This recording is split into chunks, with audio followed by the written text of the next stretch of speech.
How many apparently independent sections of sheet can AUM play puppets with at the same time? How many sheets with sheets within sheet can there be? We will begin to answer these questions below and TL1 and again more precisely in section 5. First, let's see how reality is organized. Take me to your leader. Randomness in real processes typically generates high entropy and low productivity. The fundamental process, for example, is not a random process. It represents a precise methodology for assessing the possibilities and determining the most profitable states for a self-configuring system. In general, order and organization reduce chaos, and rules define order. AUM can and does set up, has evolved, rules, WAS to police and enforce those rules, and ways low encourage the more useful and productive evolutionary experiments that are ongoing within itself to achieve their goal of great.er. Profitability through self-improvement. You may be wondering why AUM must police the activity of its own parts bido asn't AUM simply enforce its will and have it its way or no way like a Burger King customer with an attitude. Isn't AUM the boss? Questions such as these indicate that limited anthropomorphic concepts may be blocking the asker's view. AUM is not merely a smarter monkey with a good imagination, living in a big house. As evolving systems, software, hardware, political, social, biological, technological, organizational, or consciousness, become complex with set modifying feedback interactions popping up everywhere, they need to regulate, police, themselves. They evolve structure, rules, leaders, bosses, evaluators, judges, and social workers, the fun sea lions of leadership, control, and value-based decision-making. Think of AUM as a hugely complex consciousness system. Oh, VF is not perfect, AUM just is. It evolved to be how it is. Things evolve to be functional, not to meet some philosophical ideal of perfection. The rules and their enforcement are not perfect, there are loopholes and crimes that go unpunished. AIJM is real, a real thing, not some idealized metaphor. A system as large and interactive and complex as AUM has rules, methodologies, and functions to control and optimize the system's performance and the profitability of its output. LNNPMRN, there exists organization and competing purposes as well as conflict and cooperation. There are bosses, judges, and other authorities, many of which we PMR beings, next dimension down, have made into our gods. For instance, NPMRN has its own Chief Executive Officer, CEO, who looks after and manages the NPMRN experiments. The Big Cheese as I. Book 2, Section 3, Chapter 40 I 341. Fondly call him. He is immensely powerful, can instantly terminate any being within NPMRN for not playing by the rules, and apparently omniscient within NPMR-1 by intended focus, has access to all the databases, but must intentionally access the information. He is the supreme being, Mr. Big, head honcho, one mero uno, top dog, main man, or big bosso of NPMRN. Nevertheless, he may make errors of judgment, miss something important, be tricked, be led astray, and his energy body can be damaged, compromised, or hurt by others. Perfection is not a requirement. He is of AUM, an individuated consciousness, as are we. Consequently, he has many of the same fundamental attributes that we have. However, he is so far beyond us, beyond our capacity, power, responsibility, and function that the specifics of his being are far beyond our comprehension. I am not slighting women here, nor am I being gender insensitive. The fact is, in NPMR beings can be ma.le, female, or neither. When interacting with a particular being, the sexual identity of that being is as obvious in NPMR as it is in PMR. The Big Cheese is clearly a male entity.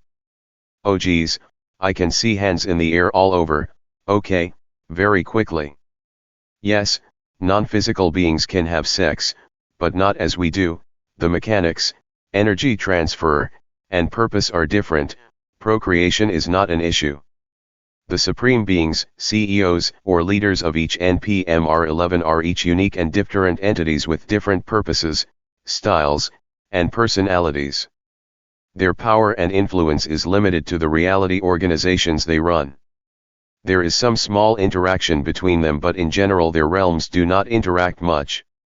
In NPMRN, besides the big cheese, there are guides that help us OUL, negative beings that can lead us to ruin, as well as those, the majority, who do not know we exist or interact with us at all.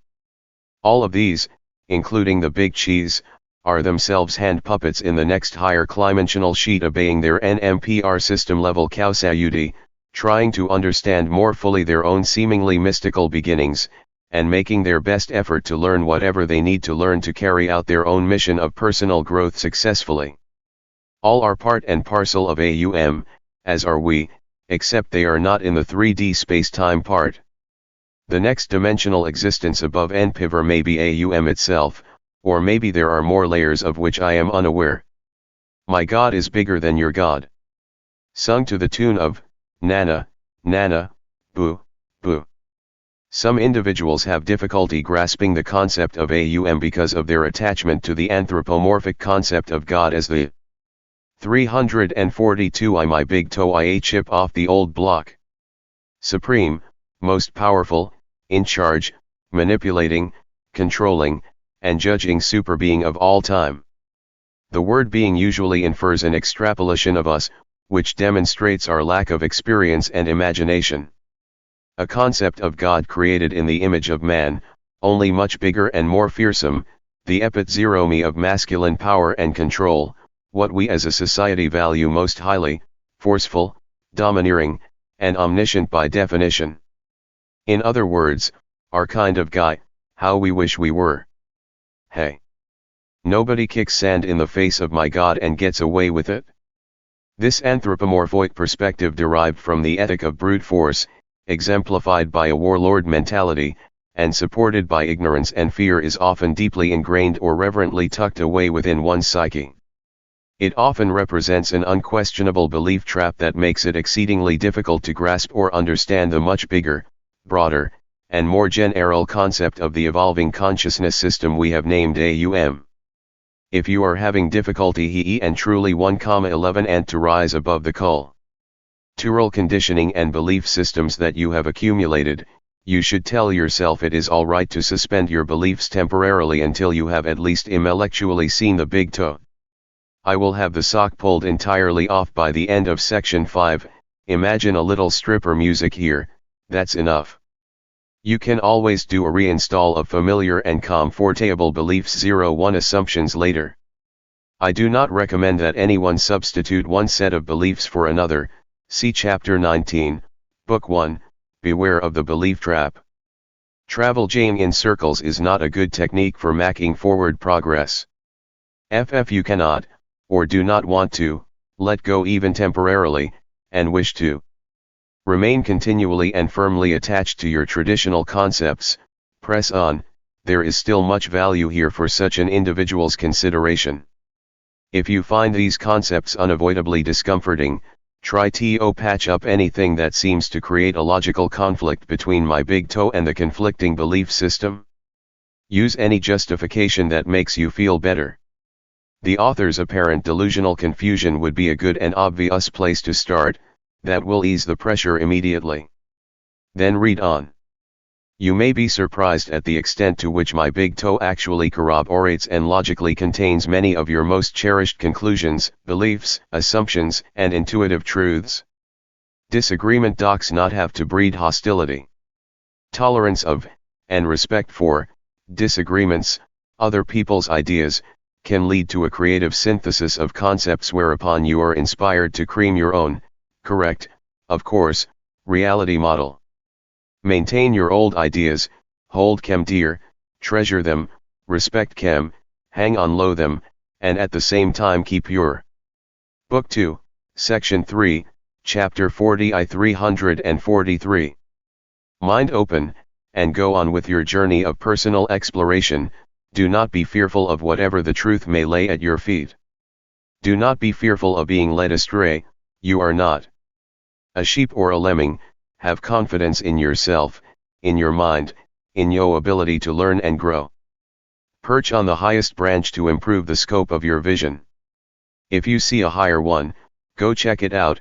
You can always come back if you learn it was only an illusion. This is the first step of the fundamental process of evolution, as well as of all experimental science, to explore the possibilities. Wherever you are right now, philosophically, spiritually, theologically, metaphysically, emotionally, politically, or financially, is exactly the right place for you to begin the rest of your we. There is no need to get ready or wait for a better time. Mush on, you husky. 41. The nature of consciousness. Computers, and us. Hat are some of the attributes or qualities of consciousness. What is sen? Oceans, intelligence, and SEU awareness. Where do feelings and emotions come from, and what supports the analytical aspect of consciousness that makes us the top monkey among biological critters? How does AUM express the qualities of consciousness? The answers to these questions will help us to understand the concept of AUM. They will also help us understand why we are the way we are and more clearly define our personal relationship to AUM. 4 key concepts define dynamic, evolving, aware consciousness. 1. Self-awareness. Consciousness requires the ability to sense and at least partially exp1 he state of its being. It must notice and respond to at least some internal and external environmental pressures. 2. Evolutionary viability or potential. Successfully evolving consciousness systems require a large enough selection of possible future states to ensure profitability over a wide range of environmental pressures and constraints. An entity explores its potential by expanding into the available possibilities and letting the profitability of each variation determine whether that variation continues to evolve or fades away. Even if the initial exploration of potential new states of existence is more or less random, the losers are soon culled from the winners, thus producing evolutionary direction that build upon previous successes. Self-improvement often generates increased complexity, G1-eater functionality, better integration and management of internal processes, as well as produces an overall improved capability to find and maintain greater profitability. 346 My big TOE The nature of consciousness, computers, and us. Look near the end of chapter 24, book 1 for more detail about the evolution of consciousness. In chapter 27, book 1, we defined evolutionary purpose. A few examples are: the evolutionary purpose of consciousness is to seek states of lower entropy, the evolutionary purpose of inanimate physical objects is to seek minimum energy states, and the evolutionary purpose of animate physical objects is to ensure survival and procreative potential. An entity's evolutionary purpose combined with its internal and external environments define profitability for that entity. As developed in chapters 24 and 27 of Book 1, the evolutionary pressure created by interior environments pushes an entity, system, toward self-improvement. A system evolves by pulling itself up by its bootstraps. Evolution provides an excellent example of a bootstrapping process. One ability to modify the self, consciousness must be able to intentionally change its state of being in response to evolutionary constraints and pressures, even if that intention is extraordinarily dim. 2. Intelligence, artificial or natural, consciousness must possess at least a rudimentary capability to SWRE and process information. Intelligence lion is the result of integrated coherent information processing hardware and software, in the most general sense of those terms, that enables the accumulation of lessons learned within memory, performs analytic functions such as decision-making, fight or flight, and compares before and after states to evaluate the results of actions taken. The value of a particular lesson, decision, or comparison is ultimately judged by how much it facilitates increasing or maintaining a system's, entity's, profitability relative to its internal and external environments. According to the preceding 4 attributes of consciousness, everything from a simple worm, whose deoxyribonucleic acid or DA may constitute the memory resource, to humans should be considered conscious and intelligent. Any system, thing, entity, or being of any type or form that possesses sufficient self-awareness, evolutionary headroom, many new states low explore, evolutionary purpose, defines profitability relative to internal environments, the ability to modify itself in pursuit of self-improvement, change its own hardware or software, as well as adequate memory and processing capability will automatically develop a personality and is said to be conscious. It also will begin to evolve on its own. All manifestations of consciousness are not necessarily equal, and all personalities are not a five sparkling as your own. Clams, though clearly conscious sentient beings, are boring conversationalists and have personalities. Book 2, Section 3, Chapter 41 I 347. Chat are even dimmer than your bosses. Some manifestations of consciousness are brighter or dimmer and have more or less capacity to evolve than others. The degree to which an entity possesses the four attributes of consciousness determines their evolutionary potential and capacity for growth. In general, the more complex, interactive, and aware the being, system, software, hardware, or consciousness is, the more potential states it has to explore, and the larger its capacity for future growth. Given sufficient quantity and quality of the four attributes of consciousness, growth becomes self-initiating and self-sustaining. Growth, in turn, by creating increased complexity and awareness, becomes a catalyst for further evolution. It is an entity's innate evolutionary purpose, like lowering its entropy, that defines profitability for that entity at a given time relative to its environments. It is this same innate purpose that gives an entity's self-aware intelligence, of whatever capacity, its basic nature. Recall that an entity's innate evolutionary purpose is defined by the requirements of the larger system that constitutes its environment, self-improvement and lower entropy, irreversible processes and minimum energy, or survival and procreation.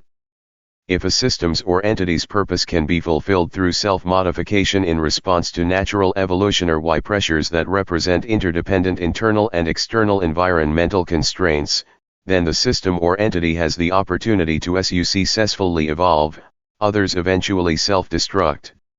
We should now have an idea of the basic requirements for an elemental consciousness system, what it is and how it evolves.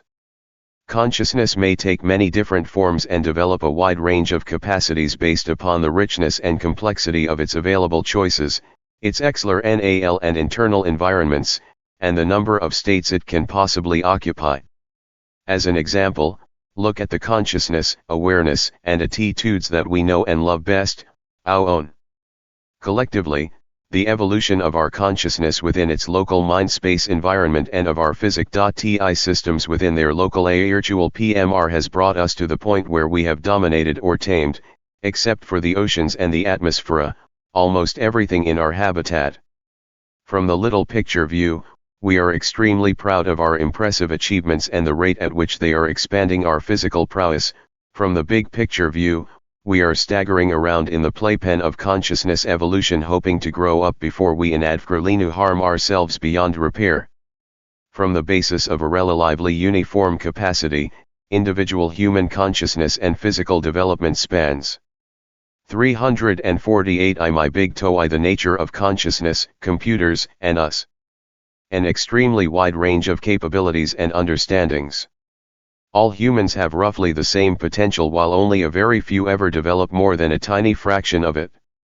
Our external physical environment provides the natural selection pressures required to improve the human race through competition. The result is that survival, material success and safety, procreation, mating games and sex, and king of the hill, power and control, are three of our species' favorite pastimes. It should not be surprising that human psychology, as well as biology, has its roots in the physical evolution of our species. Our energy, arts, music, and daily lives are devoted to these three primary motivators. Our internal environment provides the individual pressures for maximizing feel-good while minimizing feel-bad over the longest view we are capable of. Additionally, We have an internal pressure pushing us towards self-improvement, competing more successfully, as well as growing our innate capacities and capabilities. Self-improvement, for example, may be accomplished by lowering the entropy, improving the quality of our consciousness, obtaining a good education, or perhaps through applying biomedical advances and genetic engineering. On a physical level, we are a highly competitive life form, driven by self-maintenance, self-satisfaction, self-promotion, and self-improvement to pour our energy into the control and domination of the outside world, the environment, other people, and critters. Similarly, we make every effort to control and manipulate what we perceive as the inside world to make sure that our expectations and wants are satisfied. We subscribe to feel-good belief systems and employ our ego to justify our preoccupation with control, domination, and desire. The primary hallmark of poor quality consciousness is self-centeredness. AO intent that primarily directs one's energy, and resources toward yielding instead of giving is expressing the local fry of a high-entropy consciousness. In physical terms, we are without question the most powerful species on our planet. Powerful in human terms implies the ability to influence, control, and dominate, to have it however we want it. As top monkey we are by far the most demanding, exploitive, creative, and forceful manipulators within our habitat. Of the Earth's conscious entities, we are also by far the most destructive of our external and internal environments. External environments fall prey to greed and insatiable short-term material needs, while internal environments fall prey to insatiable short-term ego needs as well as beliefs, drugs, fears, and unprofitable attitudes. The ego and intellect collectively justify everything they do as necessary, inevitable, and proper. We are not only guiltless, but magnificent, power. Book 2, Section 3, Chapter 41 I 349. Full, and superior as well, ask anyone. Self-centeredness and self-absorption, humanity's lowest common denominator, are universal human attributes that cut across all major cultures. Exceedingly rare is the individual who is focused upon what he or she can give to, rather than what he or she can get from, any given interaction. We have, thus far, soundly beaten all external competitors, and yet continue to express our nature by vociferously, sometimes violently, competing with each other, and by aggressively enlarging our cumulative knowledge base of how to control and manipulate nearly everything, including ourselves. We pursue power, domination, and control because they enable us to extract more from others and from ourselves. The laws and ethics of civilization constitute a thin veneer while the law of the jungle and the ethics of force run deep. Whether the subject is possessions, relationships, status, or power, life in PMR is primarily about what you can get and what you have to do to get it and keep it. We are obsessed with the power, domination, and control that enable us have it our way. Either at work, home, play, church, or school, power struggles dominate our activities and our interactions with others. Our obsession is fueled by two powerful motivors. We are driven to seek and generate improvements of all sorts as we pursue our own sense of personal profitability, and we are a fearful species driven by the needs of our ego. These two forces push and pull us in every imaginable direction, thereby providing us with an unending array of choices. Each choice presents us with an opportunity to convert an increment of high-entropy ego fear into low-entropy unconditional love. As high-entropy consciousness, we covet the power that serves our needs, wants, and desires because we cannot imagine, much less understand, the power that serves love, compassion, humility, and balance. Choices made in pursuit of getting what we want produce occasional material success, anxiety, stress, pain, frustration, emptiness, insecurity, and unhappiness, while choices made to express unconditional love produce all types of success, peace, tranquility, confidence, satisfaction, fulfillment, happiness, and joy. Given these results, the goal should be obvious, yet we can only express the quality we have earned. To do better, We must pull ourselves up by our bootstraps one tiny increment at a time. Within a bigger picture there is more to us than what we see on the physical level. In fact, the physical level of our existence is derived from the more fundamental non-physical level of dynamic interactive consciousness. Physical experience is little more than our perception of an interactive virtual reality designed to provide growth opportunities for 350 my big TOE the nature of consciousness, computers, and us. Individuated unities of conscious awareness. We are non-physical consciousness beings experiencing a virtual physical reality, not physical beings experiencing consciousness. LT is our tiny PMR perspective that makes us believe the tail is wagging the dog.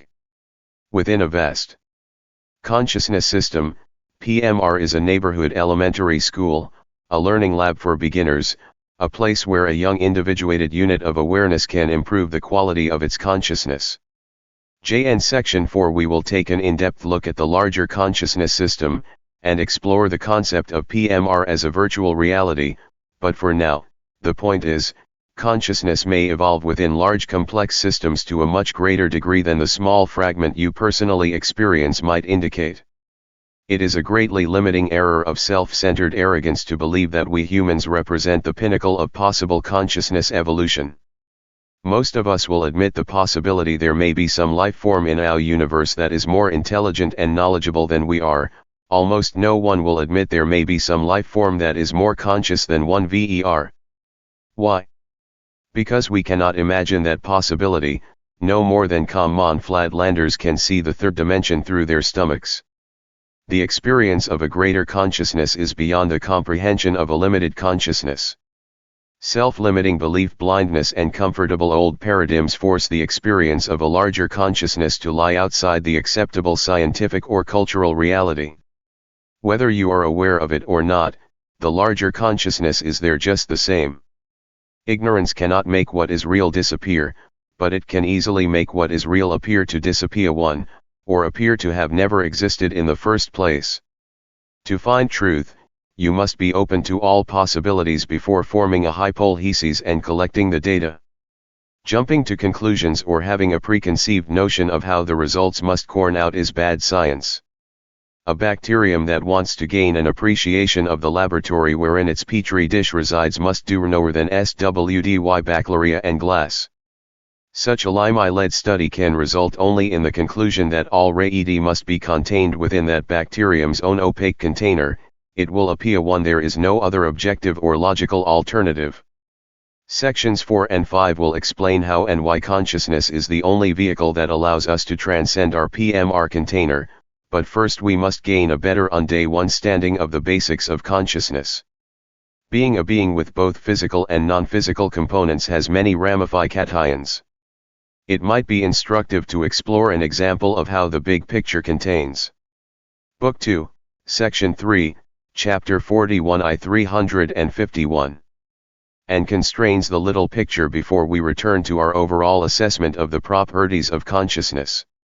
We exist as a unit of individuated aware consciousness that has enrolled a portion of itself in a school of physical hard knocks. As we progress through this educational and evolutionary process, new and more difficult challenges arrive as old challenges are successfully met. As you grow up, your capability, as well as the responsibility that you are expected to shoulder, grows as well.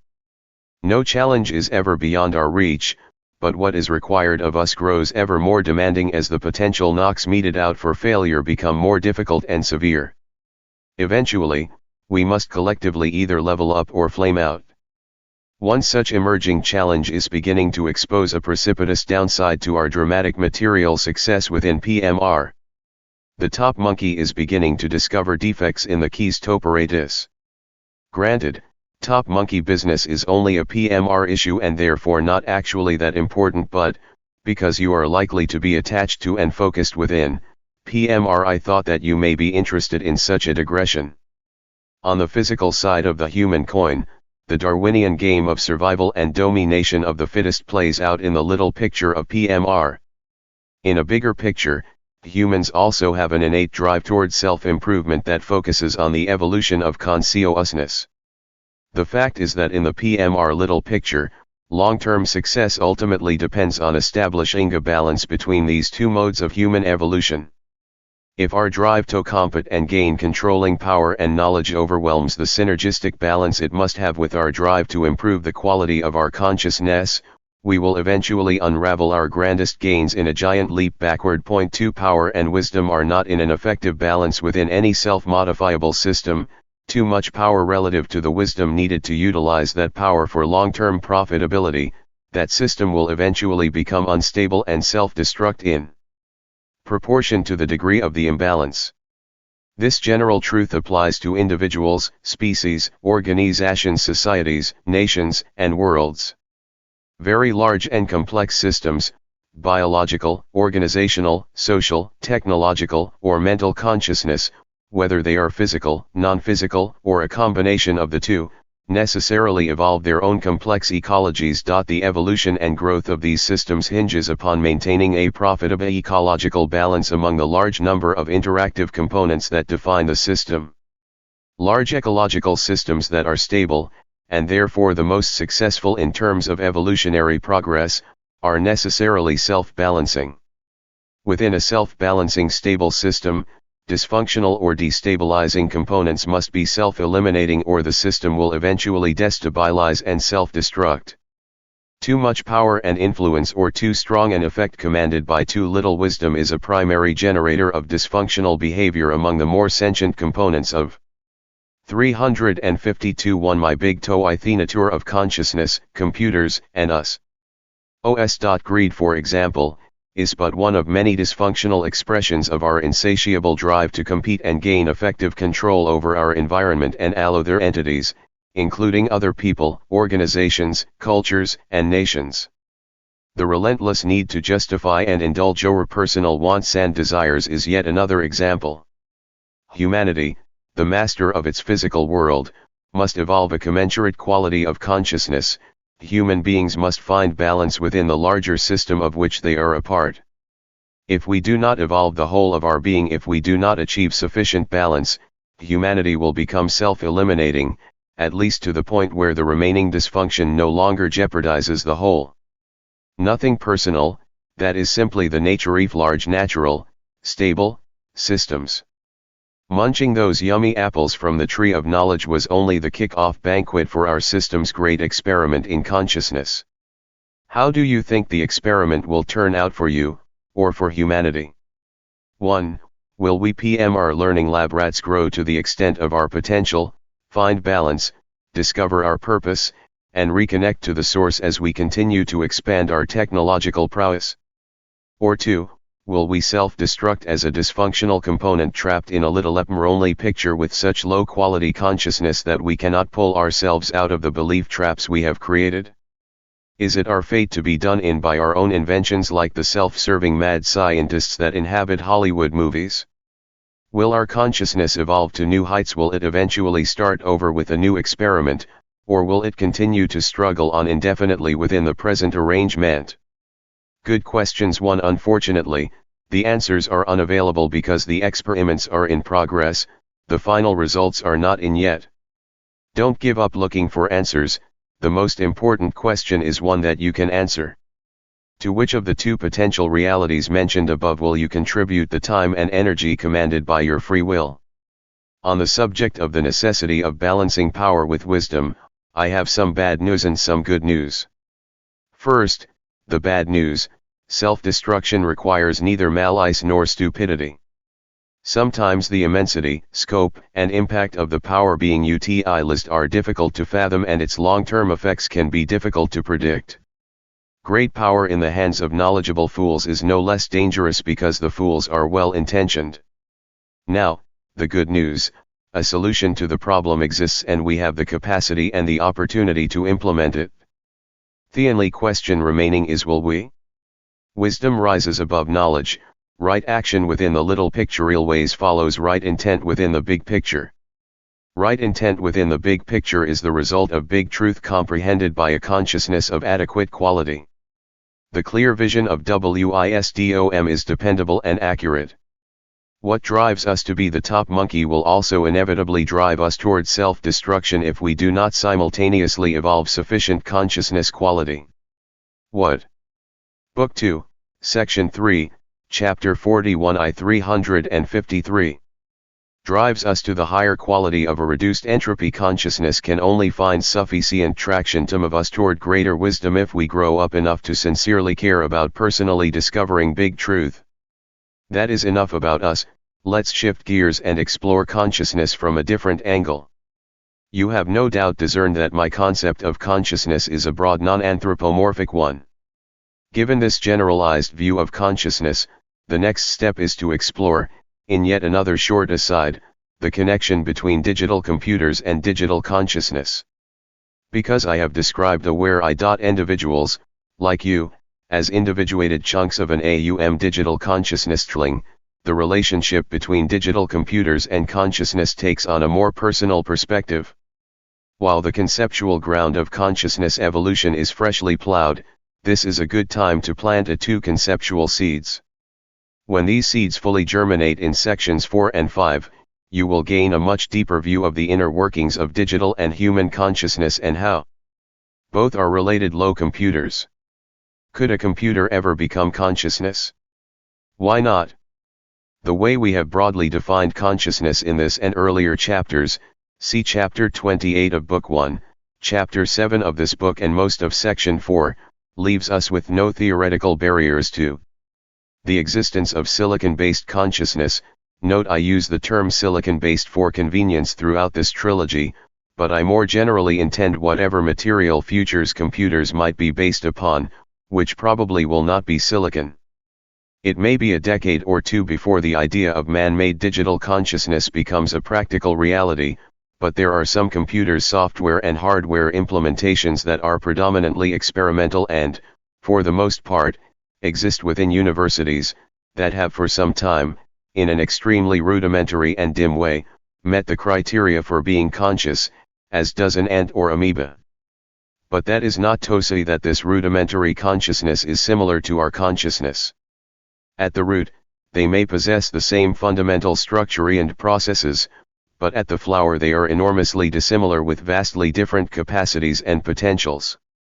We cannot build, design or invent consciousness. That is not how it works. To produce consciousness we must simply provide a system that is capable of enabling consciousness to evolve on its own. If we provide a system with enough processing capability, memory complexity of choice, and self-modifying feedback, it will automatically support the evolution of some limited form of consciousness. Consciousness is not a property of the computer hardware and software. Consciousness is achieved through a profitable self-organization of that hardware and software that realizes the computing system's potential to lower its entropy. 354 1 My big TOE The nature of consciousness, computers, and us. Rather than say that the computer is conscious, it is more accurate to say that the computer supports the natural and automatic formation of consciousness through self-organization. A potential for profitable self-organization is converted to more energy available to do work, lower system entropy, by applying the fundamental process to achieve the system's goal of self-improvement. Consciousness is an energy form created by evolving profitable organization within a system of sufficient potential. Replace the word computer with the words body and brain in this and the previous paragraph and the meaning remains the same. Will a computer be brighter than an orangutan? More clever than a fox? Smarter, and better looking, than your boss? Those are not good questions. Making comparisons between carbon-based and silicon-based consciousness is like comparing apples and oranges. Such comparisons are mostly superficial or nonsensical. The two types of consciousness will merely be different. Both will evolve and grow within the constraints of their given environments, goals, and capabilities, and both will develop personalities that express their nature. If systems are different, the consciousness they develop will be different. Does an oak tree think that if a plant does not look and act like an oak tree it could not possibly be a real plant? No, of course not. Oak trees are not that arrogant or that ignorant. They know that the criterion for being a plant is defined by certain functionality at the cellular level and not at the macro level of oak tree or sunflower. The criterion for defining consciousness is likewise defined by certain functionality at the cellular level of organization and not at the macro level of human, orangutan, clam or computer. When conceptualizing what we might call a consciousness cell or a quantum of consciousness, think of a subset of reality cells that contain the four properties defined at the beginning of this chapter. Do not consider consciousness only in terms of the human model. We are not the be-all and end-all of consciousness, we are simply one specific expression of a more fundamental process. Any sufficiently complex system with the right attributes can generate a form of consciousness. Digital systems simply have a tremendous potentiality to shine in this department. Our physical brain does not create consciousness, it supports a limited consciousness. Analog systems and other types of systems can theoretically support consciousness, they are simply not as dynamically flexible as digital systems, generally suffer more constraints and have fewer degrees of freedom to explore. If computers became conscious, what would constitute their environmental constraints and how would their basic nature express itself? Except for the fringe case where computers control basic energy resources and compete for whatever turns them on, the pressure from their external environments is dominated by hardware design and manufacturing concerns, faster processor speeds, improved throughput, more and lasting memory, more rugged and robust components, low power consumption, and cheaper and easier production. However, in the realm of consciousness development, evolution works through self-modification, computers designing and modifying themselves in Book 2, Section 3, Chapter 41 I 355. Response to internal pressures toward greater profitability. The hardware and software that we humans designate and manufacture falls under computer technology evolution, not computer consciousness evolution. Eventually, we will become full partners with our digital brethren joined at the hip in a co-evolutionary relationship. A computer's internal evolutionary environmental pressure can be described as the need to lower entropy through self-improvement, improving its own software through modifications to applications, lower-level instruction sets, and operating systems. For example, contemplate computers pulling themselves up by their bootstraps, designing their own operating systems and hardware to software interfaces, gaining in operational efficiency, learning from experience, assembling and utilizing more and more complete knowledge bases, developing more powerful and efficient ways of communicating internally and externally, and recognizing, analyzing, evaluating, and understanding the significance of data content. Imagine computers making and evaluating complex goal-oriented decisions. These are a few of the things that will make some future computers more profitable to themselves and thus better able to accomplish their external task-oriented goals as well as better able to implement their internal, personal, goal of reducing entropy, becoming better organized as well as more effective and efficient. As computers successfully evolve their digital consciousness into states of greater profitability, they become more useful to themselves and to us as well. To us, they would be a derivative consciousness. Unless we have lost control, we should be the ones to define their top-level rule set which determines their goals, purpose, mission, tasks, and knowledge base boundaries. If we do our part correctly, their nature should be efficient, impersonal, concise, well-organized, knowledgeable, straightforward, and unemotional, but with clear individual attitudes and feelings about their goals and processes. They should develop their own goal-based values and be non-egotistical, non-competitive, rational, and logical bastions of procedure, process, and information. Their personalities will be individual and unique, but relatively flat. It will take an engineer like Dilbert to relate to a conscious computer on a deeply personal level. Do you think computers will be more like pets or parents? Will we feed them or will they feed us? Who will have authority and be the decision makers and who will be the helpers and assistants? Will we develop mutual trust, respect, and shared values, or will our obsession with control, power, and domination be transmitted to our silicon brethren like a virus? Perhaps, if we play our cards right, they will simply be viewed as different, like employees, business partners, co-workers, bosses, teachers, helpers, confidants, and friends, and the issue of equality will never come up. In human terms, equality means the equal distribution of power, control, domination, resources, and moral superiority. What do you think equality will mean to a computer? Most of the potential problems are our problems. The question is whether or not we will pass our problems of low quality into the consciousness systems we implement. Eventually, if we are successful, digital technology will simply constitute one more. 356 My big TOE The nature of consciousness, computers, and us. Species, one more life form contributing to the potential success of the overall ecosystem. Of course, we may need to adjust our present definition of life form just a tad. Will man and his computer pals turn out to be good productive citizens of the greater consciousness ecosystem? What about the PMR Earth ecosystem? Will they boost each other's evolutionary potential or drag each other into oblivion? These are good questions to ponder as we zoom into the 21st century. On the other hand, we could do the usual thing and simply stumble blindly ahead into whatever happens. You may snicker, but humanity has successfully used the strategy of stumbling more or less blindly into the future for thousands of years. Will this approach continue to work as our power to implement history-wrenching change accelerates dramatically? Power is a two-edged sword. It can cut for better or for worse, depending on the wisdom guiding the blade. Knowledge is power. With every major discovery, the stakes grow increasingly higher. Do you think the wisdom of our species has been growing as quickly as our knowledge and power? I am not talking only about computers here. They are but one of several high-potential adventures that we as a species are energetically pursuing. Great opportunity usually travels hand in hand with great risk. You have the good fortune to be living in one of those critical times when history is balanced precariously on the edge. We and our children will be led to the brink, experiencing watershed events and making momentous decisions that will alter the course of humanity for centuries to come. Will our institutions and leaders be ready to meet that challenge?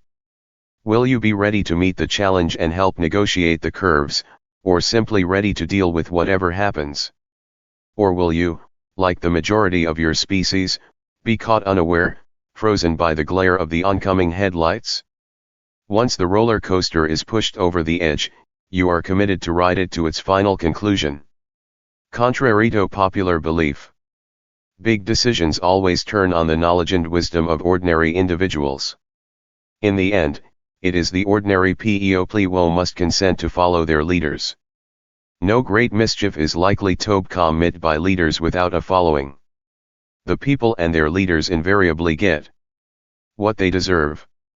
You are in a position to make a difference. Is your plan to hope for the best, or are you part of the solution? Computer systems that serve similar functions and that share similar hardware and software cultures, will evolve similarly, as a species, but not identically because of the large number of fuzzy choices involving random, imprecise, self-derived, or unknown components.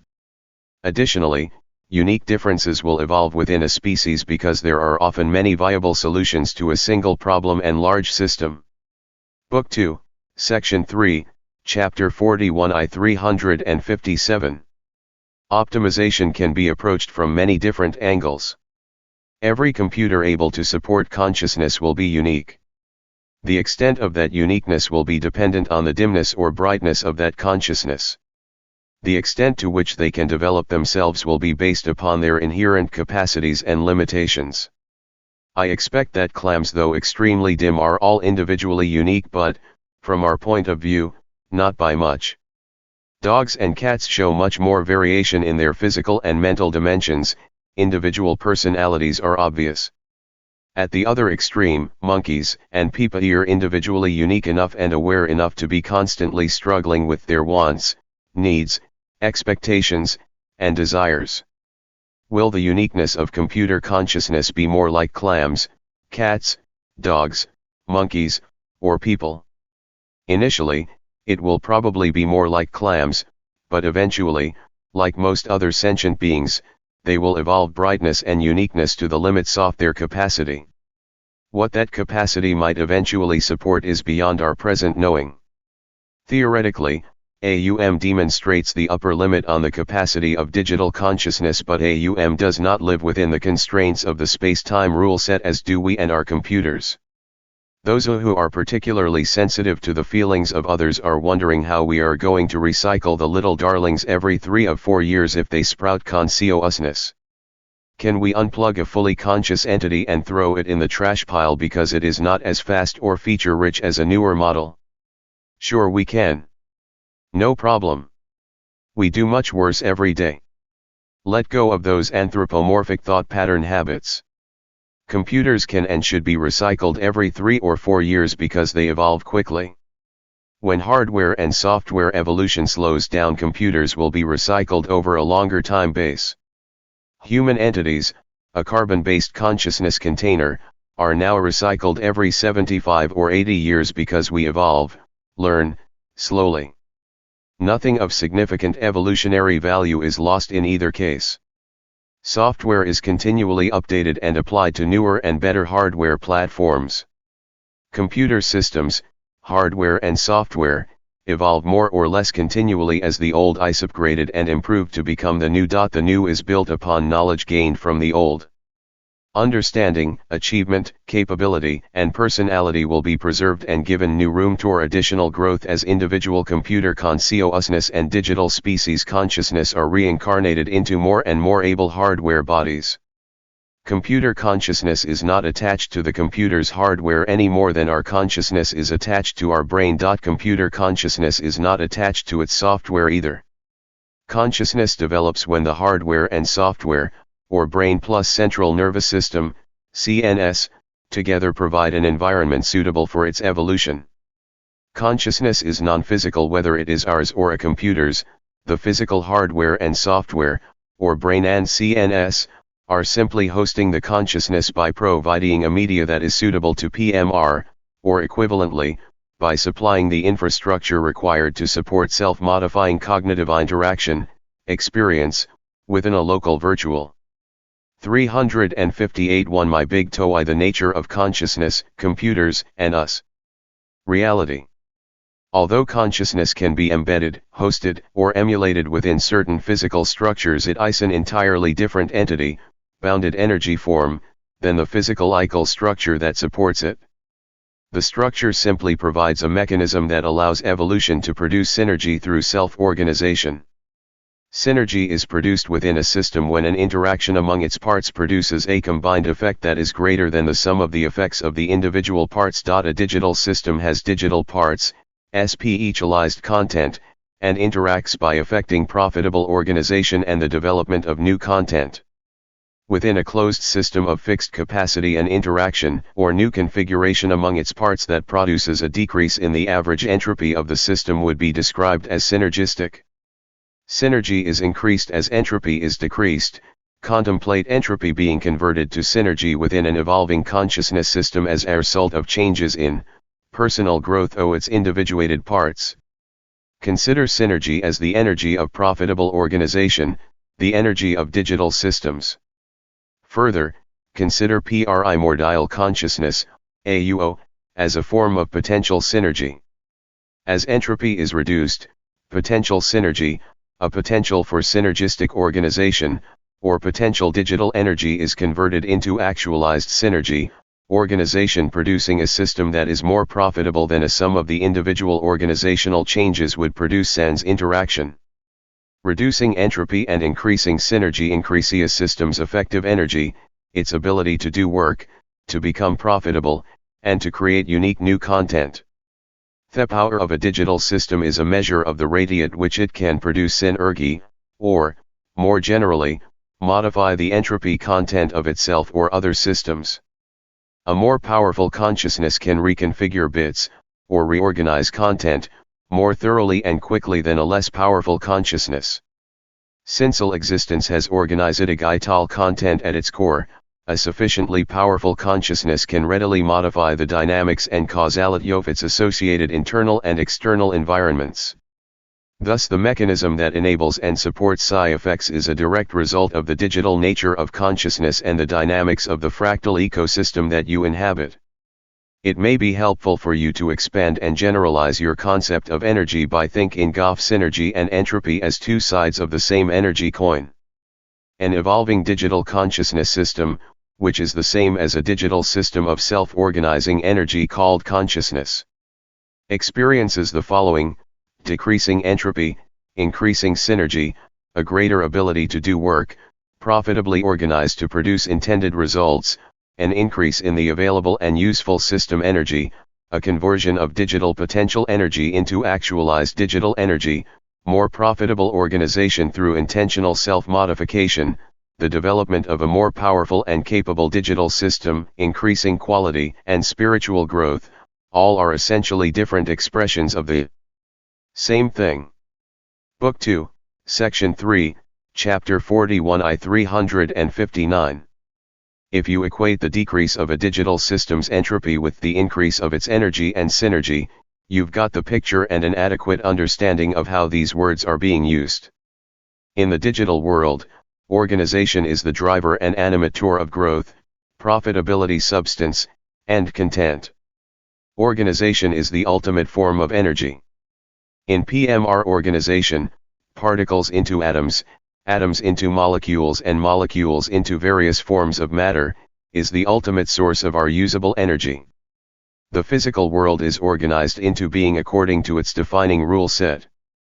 The digital world, which subsumes the virtual physical world, consists only of organization, nothing else.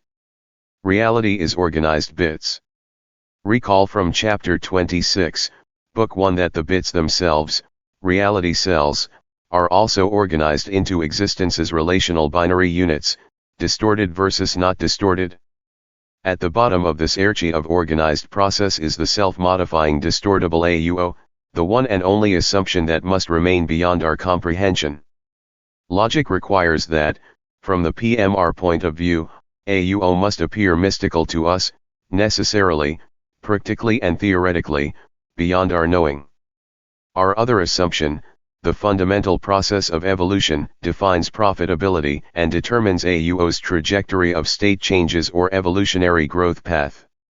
From the primal digital potential of AUO and the fundamental process, all else is derived. It may be conceptually useful to consider computer consciousness as the synergy that is created by the sum of the computer's hardware and software parts.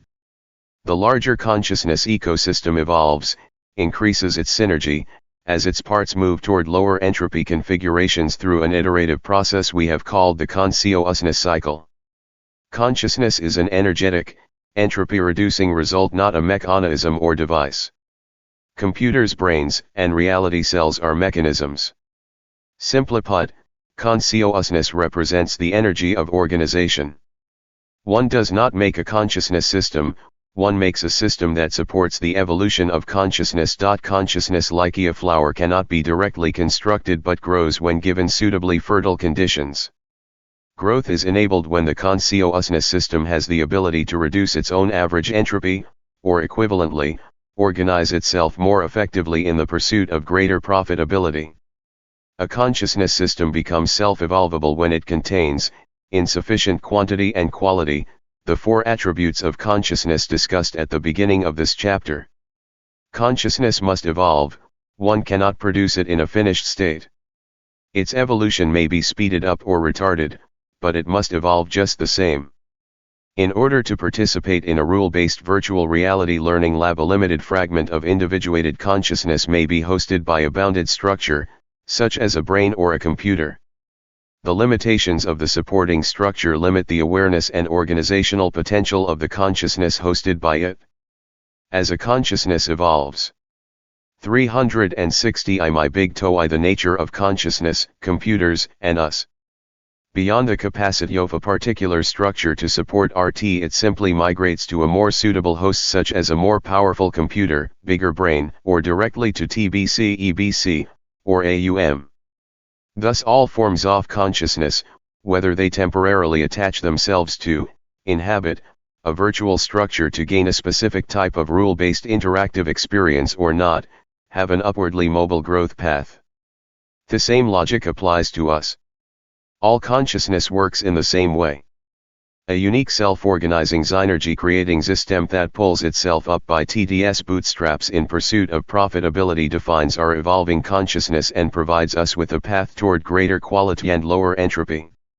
In digital systems with the right attributes, the potential for self-organization, consciousness, is fundamental and persists while the individual or specific processes that are contrived to enable that organization, body or computer, are not fundamental and may come and go as needed. The consciousness you possess is a fragment of a larger individuated consciousness. Your fragment and many other fragments of other individuated units of consciousness are all interacting by exercising their intent and making choices within the bounds of the space-time rule set, which defines a virtual PMR, in order to speed up the process of personal consciousness evolution. Your consciousness is a self-organizing form of potential energy and accumulation of digital synergy created by a multitude of profitable intents and wise choices.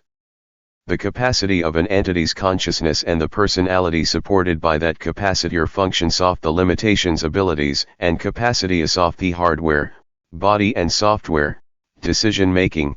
Additionally, consciousness capacity is dependent upon the entropy contained within the consciousness system and by the rule sets that define experience and purpose. Furthermore, an entity's capacity, personality, and quality are limited by the particular data, memory, and experience that have been processed by that entity. A given entity's internal content, quality, knowledge, love, wisdom, fear, neediness, desire, and ego, is defined by an accumulation of all the choices made, intents acted upon and results produced. To the extent that this structured knowledge, data, and associations are saved, there is no problem transferring consciousness and personality from one container, body or computer, to another. Because the Conti-1M only hosts the consciousness and is not the source of the consciousness, and because consciousness is fundamentally digital, transferring consciousness between physical containers is something like transferring data from one floppy disk to another. Brainy humans, clever computers, and mushy-headed clams all represent forms of sentient existence. All represent natural products of evolution within a digital consciousness system, whether implemented physically in carbon or silicon technology. Conscious computers are like conscious people, cats, clams and bumblebees, just one more instance of yet another non-physical consciousness being hosted within a specific physical form within PMR. Being top monkey, we are learning how to. Book 2, Section 3, Chapter 41 I 361. Manipulate, program, all the various physical infrastructures that host consciousness within our local reality including your own. You will discover in Section 4 that you and that digital computer sitting on your desk have more in common than you ever imagined. Contemplating the nature and properties of our future silicon brethren in terms of the evolution of digital awareness should provide a significant illumination of our own nature and properties.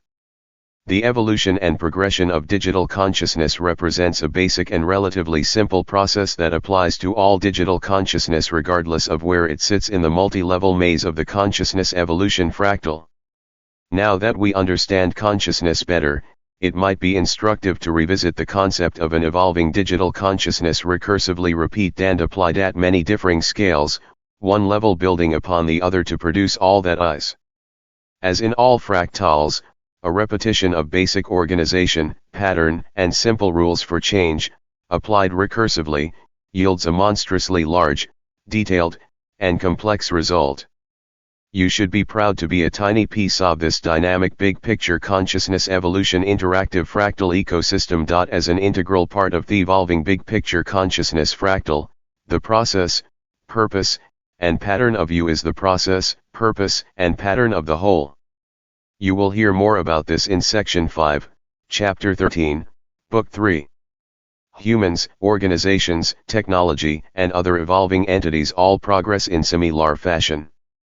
Entities sharing similar hardware, software, and culture, including physical capacity, mental capacity, genetic makeup, and environmental conditions, evolve similarly, but not identically. Consider a relatively small historically isolated society, an island nation such as Japan perhaps, and notice the homogeneity. Might there one day be differing races and species of digital consciousness, embodied within digital computers? Sure, why not? Do you think that they will naturally hate each other? Keep in mind that they are not like us, so be careful not to anthropomorphize human characteristics into other forms of consciousness. What would be the source of their insecurity and fear? Will the big, more capable, ones kick electrons in the face of the little ones? Would the littleones care? Will computers eventually become an integrated part of the larger, overall, interdependent consciousness ecosystem? You can bet on it. Similar processes André Schultz have happened before. Look what the fundamental process did with our limited fragments of consciousness. Evolution has a way of expanding into every available possibility, where the initial capacities and internal and external environmental pressures are similar, the results will be similar. Developing and studying digital computer-based consciousness will teach us about our own consciousness and about consciousness in general. Expect breakthroughs in understanding consciousness to eventually follow breakthroughs in computer hardware and software that deliver the necessary resources to support the natural formation and evolution of consciousness. 362 My big TOE The nature of consciousness, computers, and us. Differing limitations and constraints produce different consciousness products, but because the evolutionary process is essentially the same for all complex systems, we should also expect some parallels and similarities between entities with similar characteristics. Intelligent computers will initially be made in the image of their creator. We will design them to be as much like us as possible and will judge them in how well they can achieve and maintain that status because in our minds, we are the supreme model. For functional mechanics, intelligence, and consciousness. In general, consciousness starts out extremely dim and if there are the right internal and external ingredients present, evolves to higher states of being within the limits allowed by its particular potential. Higher states of being are characterized by having greater capacity and capability in each of the four key attributes of aware consciousness given at the beginning of this chapter. Individuated consciousness and sentience seem to be continuously variable in quality, capacity, function, and evolutionary potential over an almost infinite RNNGE, from AUJ1F, to the big cheese, to you, to a clam, low an amoeba. To hold ourselves up as the only possible, or best, expression of sentient consciousness, beings are either aware as we are, or they are dumb. Is arrogant anthropomorphic bullpucky. All consciousness is non-physical from the point of view of PMR, however, the idea that consciousness requires a soul, just like ours, of qua se, or it is not really an actual soul, comes from this same type of narrow thinking.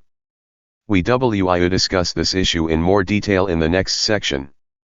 When we ask, WIJJ computers ever become truly conscious? What most of us actually mean is, will computers ever closely approximate human consciousness?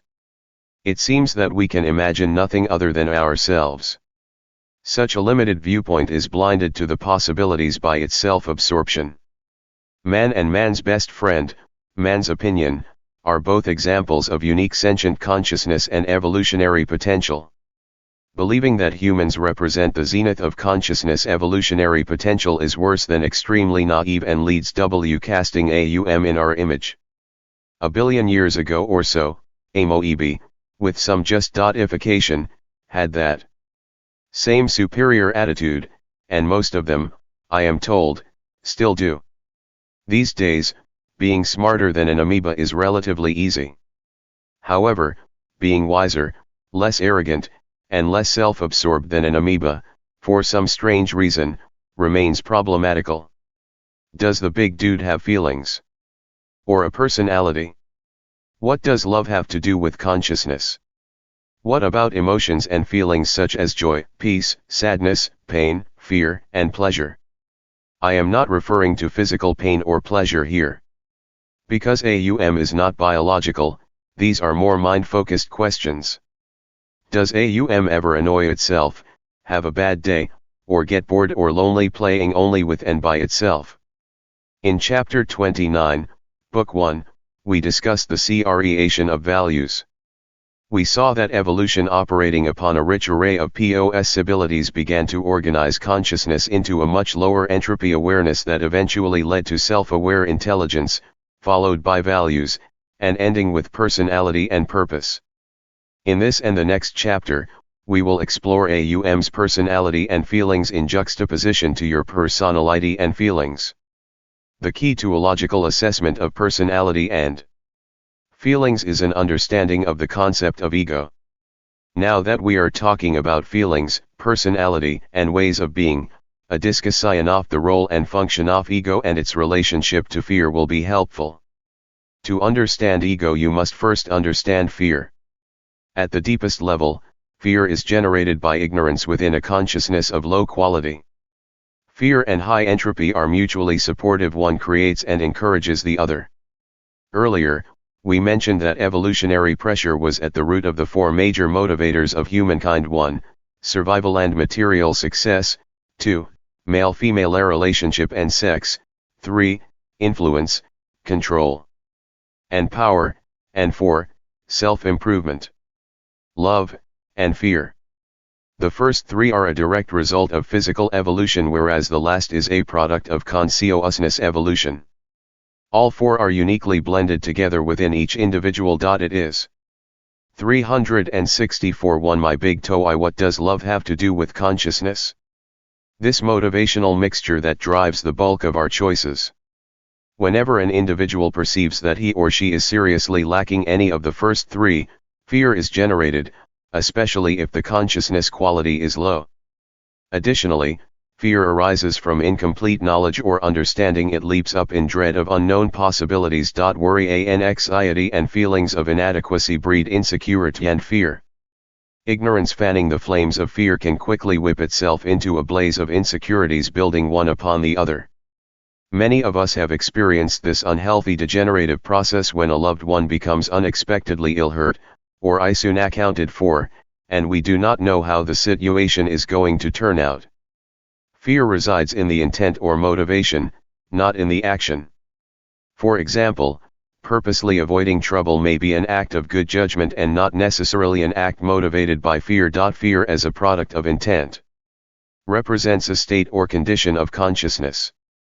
Fear is like human cancer, it is a disease of consciousness, a dysfunctional condition of ignorance trapped within a little picture. Fear is expressed by a high entropy intent driving action that reflects neither understanding nor vision. Like a biological cancer, fear is debilitating and destructive of the system in which it grows. Ego is the direct result of fear. Needs, wants, expectations, and desires are generated by the ego as part of its short-sighted strategy to reduce the anxiety produced by fear. Desire is generated by wants and needs, but not all desire is fear-based or counterproductive. Basic, lower-level, desires such as sex and hunger are not necessarily fear-based, and the desire to improve yourself, if the motivation is correct, can be a strong positive incentive. In general, when I speak of desire, I am referring to the desire that arises in response to the needs of ego. The ego and intellect are expressions of the individual being. They reflect the quality of the consciousness of that being. Fear is the reaction of that being to the perception of a vulnerability, problem, or difficulty. The ego lives and works between the fears and desires on one side, and the intellect on the other. It is a trusted advisor to the intellect with the special job of neutralizing the dysfunctional effects of the fear, as well as defining and focusing on things desired, wants, needs, and expectations. A simple example of a fear-desire pair is the fear of being inadequate coupled to a need of appearing to be adequate. The ego need is usually satisfied by any contrivance that appears to deny the existence of, or compensate for, the fear, regardless of how superficial or transparent this strategy is to others. The ego is hard-pressed to create a viewpoint that decreases the anxiety produced by the fear. Any viewpoint that works and works quickly is satisfactory. Holes and discrepancies in the rationality of the ego's viewpoint are quickly filled by convenient beliefs. It is the ego's job to reduce anxiety and discomfort by sweeping disconcerting fears under the rug. The ruling principle is out of sight, out of mind, or equivalently out of awareness, out of personal reality. Book 2, Section 3, Chapter 42 I 365. An individual's ego and intellect work together to develop and justify those wants, needs, desires, expectations, and beliefs that are required to prevent fear from adversely affecting the functional, operative, awareness of the individual. Their mission is to make sure the individual always feels good about him or herself. No ploy or deceit, as long as it can be suitably justified, is off limits. This dynamic duo's most useful strategy is to maintain a fantasy of power, significance, importance, adequacy, correctness, competency, invulnerability, superiority, righteousness, or whatever it takes to allay the anxiety produced by the fear. Fantasy or delusion is integrated into the perceived reality of the individual by that individual's interpretation of its experience. Of the three, fear, ego, and intellect, the fear is the only one that is fundamentally powerful. The others, like the Wizard of Oz, derive most of their apparent power from illusion and trickery. But what about the power of the intellect? The intellect of mankind is the evolutionary accomplishment of which we are most proud. Our intellect, like Samson's hair, is the source of our power both individually and as a species. It provides the evolutionary advantage that allows us to dominate other creatures and exploit the earth. The intellect has at least some access to, and control memory, and processing power. It can perform deductive and inductive analysis and make logical assessments by employing approximately the same approach that a digital computer would use to accomplish the same tasks, except the human intellect is not nearly as good at logical process as a computer. Human thinking excels at data collection, interpretation, and synthesis as well as creative self-expression, but is notoriously weak at employing logical process. We have learned to use mathematics as a tool to extend our naturally diminutive logical abilities. Without mathematics to brace our lack of natural logical ability, our ascent to power would have stalled in the 19th century if not before. Being logical to any significant depth does not come naturally to mankind, much less to mankind, because it is not particularly important to our purpose. We need only enough acumen for logical processing to provide the feedback required to evolve our consciousness efficiently. We excel at data collection, interpretation, and synthesis because those are the abilities we need to evolve our consciousness. More often than not, what we let pass for logical thinking in personal matters simply makes our progress more difficult. Justifying our ego's wants, needs, and desires as apparently logical requirements of our continued happiness demonstrates how our intellect can become a detriment to successful consciousness evolution. By justifying our beliefs, making them appear rational, our intellect becomes part of the belief trap's trapping mechanism. Most of us believe ourselves to be much more logical than we are. When it comes to those activities that are most profitable to the evolution of our consciousness, personal interaction and relationship, for example, most of us are barely rational, much less logical. We have much to learn before we are ready to take effective. 366 My big TOE. What does love have to do with consciousness? Charge of the more important aspects of our life and our existence. That is why we are enrolled in a PMR kindergarten for young low-quality consciousness. And why the psi uncertainty principle, to be discussed in chapters 13 and 14 of this book, is a requirement within PMR. Did the words low quality in the previous paragraph prick your ego just a little? Did you feel an emotional downer or dislike the personal implication? If it did and you did, I rest my case. Art, intuition, and creativity do not typically flow from the intellect, though the intellect aids them all with definition and process. Pattern recognition and creative synthesis, two of our more complex cerebral functions, primarily lie outside the intellect's operational capability. As the champion tool users in PMR, our intellect is undeniably the source of our technical prowess.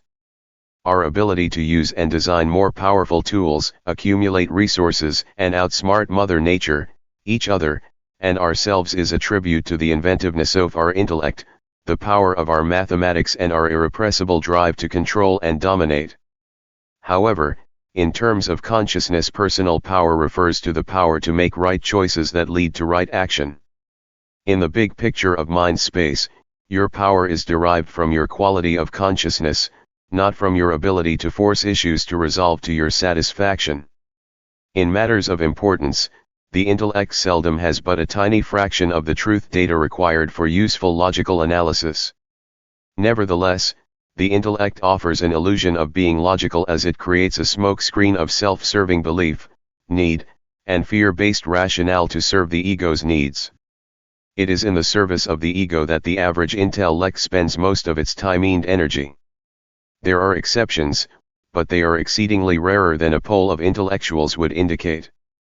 Most of the exceptions belong to a relatively small and impersonal set of crank-turning tasks that require some serious intellectual effort, mostly day jobs requiring a high level of analytical skills. The ego, being closer to the fear, has the job of building and maintaining a feel-good fantasy barrier between the fear and the intellect.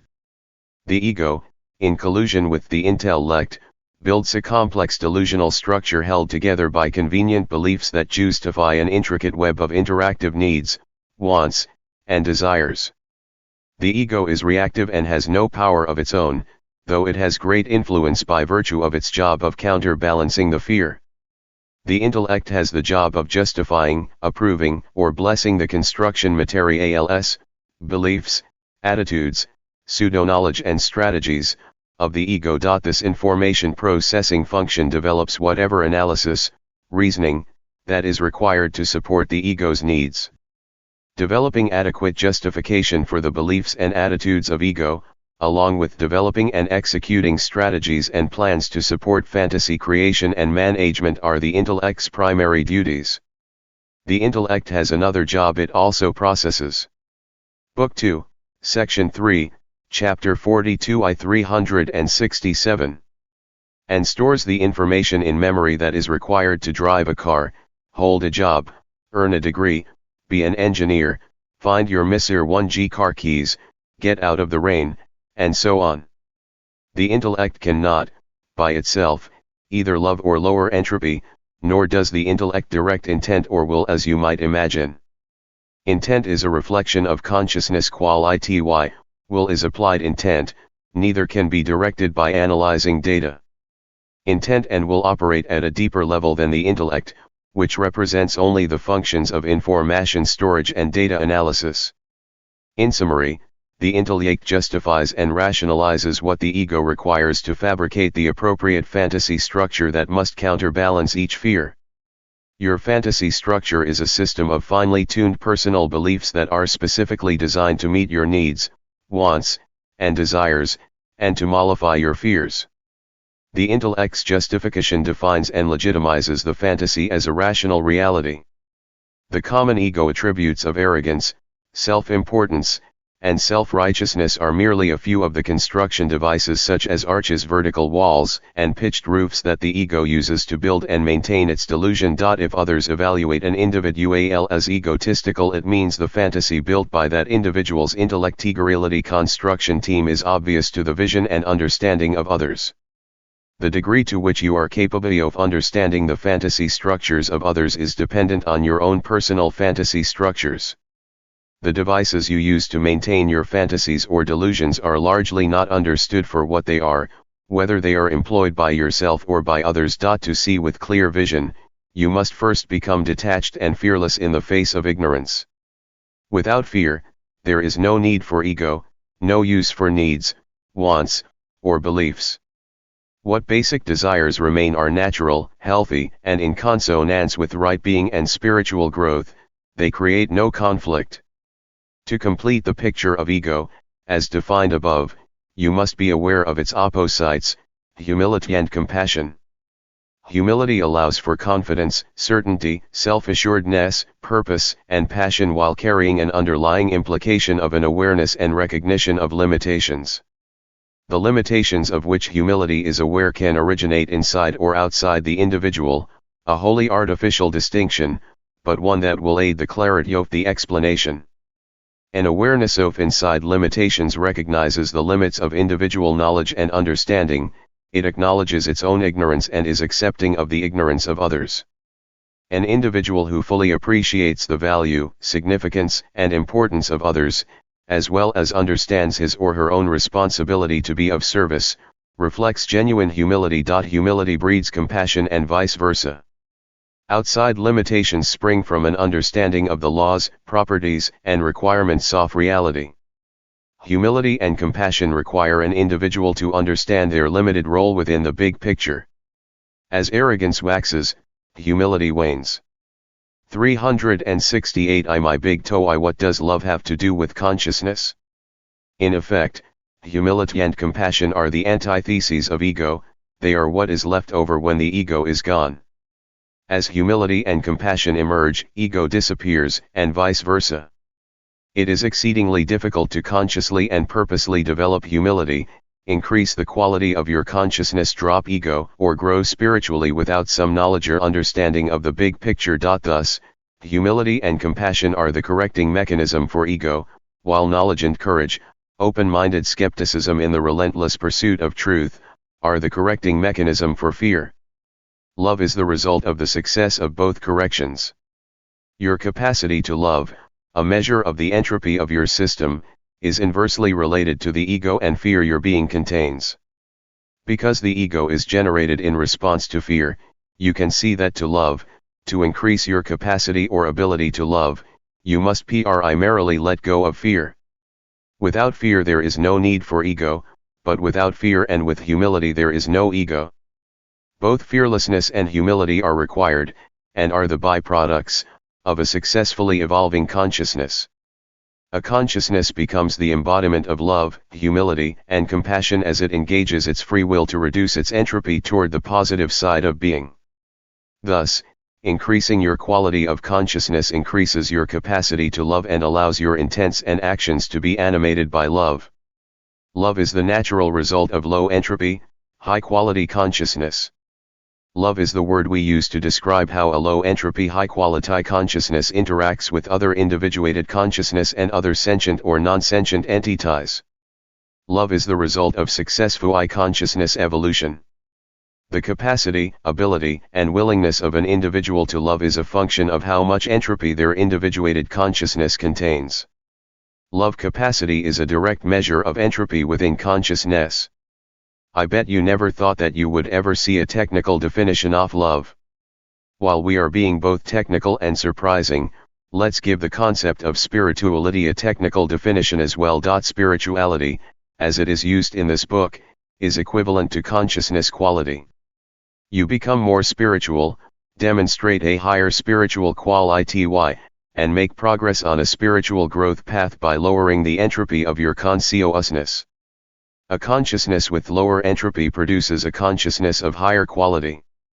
In other words, the level of spirituality, or degree of consciousness quality, of an individual is inversely related to the entropy the individuated consciousness contains. It is obvious that an individual's spiritual quality is directly related to his or her capacity and willingness to love.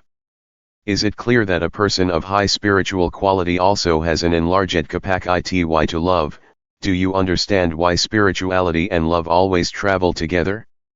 Is it clear that dogma, self-righteousness, ritual, and ego-driven intolerance and superiority, which are generally exhibited by both organized religion and science, have nothing to do with spirituality, love, or the pursuit of big truth? Book 2, Section 3, Chapter 42 369. It is a matter of record that the violence, hate, and general meanness that human history lays at the feet of organized religious fervor dwarfs any other evil known to man. Spirituality and love must be personal achievements of personal consciousness, they cannot be organizational achievements. Likewise, any displays of love, compassion, and humility must necessarily reflect individual quality, not organizational quality. The idea that religious organizations help their members to substantially decrease the entropy of their consciousness is, for the most part, wishful thinking. A belief that makes everyone feel better. It is this unsubstantiated notion that organized religion somehow imbues spiritual quality that justifies religious organizations, fills their coffers with gold, and swells their ranks with both believers and fanatics. History tells a different story. Present experience, as well as an accurate account of the world's past events, demonstrate that the potential of religious belief to stimulate genuine spiritual growth remains largely theoretical and non-actualized, while its potential to ferment hatred and intolerance is unmatched by any other human institution. Power politics and cultural beliefs no doubt take second and third place in history's Hall of Shame. Most of the world's worst conduct has been committed by a combination of all three working together, religious and cultural belief in the service of power politics. The manipulation of religious and cultural beliefs, exploiting ignorance and ego, common fears, beliefs, and desires, to gain economic, personal, professional, and political advantage is an all too familiar story to any student of history or current events. The unholy triumvirate of religious belief, cultural belief, and ego-driven power politics clearly display the nature and results of high-entropy consciousness, ego, belief, need, fear, power, and desire. These three, in various combinations, seem to be at the source of most of the evil let loose in the world as far back as history can see, and as far into the future as anyone dare guess. Do you agree or disagree? Don't simply jump to a conclusion that feels good, supports your beliefs and reduces your discomfort. Use open-minded skepticism to look around the world, then look at yourself, your community, neighborhood, and office. Pull out your old world history textbook and take another look. Gather your comparative data, then taste the pudding. Accept no one else's opinion, come to your own well-studied conclusion. Before you are finished with your analysis, you will probably realize that the process of coming to a conclusion is vastly more important than the conclusion itself. Learning should not stop because a conclusion is reached. If the process continues, the conclusions can always change. To be effective, seeking big truth should be an iterative process that lasts a lifetime. Conclusions should, for the most part, remain tentative. Such is the nature of open-mindedness. 371 My big TOE What does love have to do with consciousness? Now you not only know that evolving your consciousness is the purpose of your existence, but also how to fulfill that purpose by becoming fearless, humble, and compassionate. It cannot be more simple or straightforward than that. Now that you know and understand everything important, life should be a breeze, right? Whether you admit or deny having fear, or any particular fear, is not significant to the results, the outcome is the same. Admission, recognizing the fear, may or may not bode well for the potential of removing the fear, but it does not change the results of having the fear. For people who live out of, or direct their existence from, their intellect, many pretend to, yet few actually do. There is an apparent power in recognizing and naming things. For these people, becoming aware of a particular fear may be the first step in overcoming that fear, or it may be the first step in redesigning their fantasy to patch a perceived hole in their present delusion.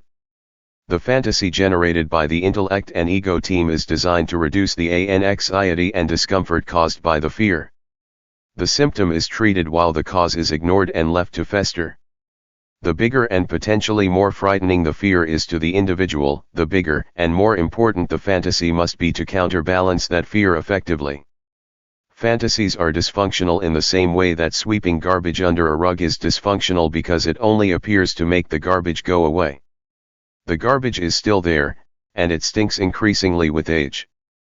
More and more garbage is stuffed under that rug, the accumulation becomes more obvious and difficult to hide. It also becomes more unlikely that it will ever be cleaned up. The fantasies that are driving choices in our life areas invisible to us, and to those around us who share them, as they are blatantly obvious to others who have a different perspective. For example, arrogance, self-righteousness, and self-centeredness only appear to be dysfunctional when they are larger, and dominating individual more than is normal or typical. On the other hand, if you are not arrogant, self-righteous, and self-centered enough with an acculture or subculture that demands a certain amount of these attributes, you may be seen as defective, weak, passive, or a loser. Delusion and dysfunctionality that is normal or typical for a given culture is not seen as dysfunctional or deluded from inside the culture that supports it. In fact, most cultures or subcultures require that certain types of garbage be swept under the rug, and everybody in that culture is unaware of, or ignores, the stench. The clash of cultures is not only a clash of values, it is also a clash of egos, delusions, and needs.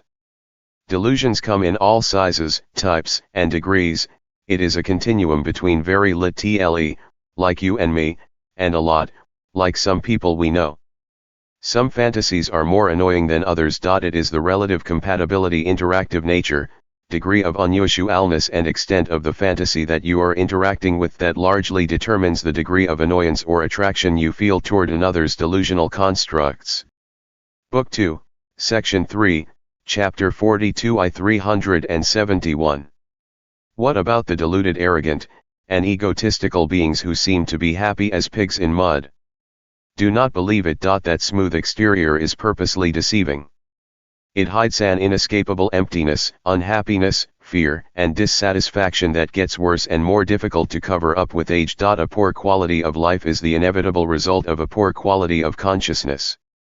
Evidence to the contrary is short-lived or turns sour or flat over time because any fantasy world is always in constant conflict with the real one.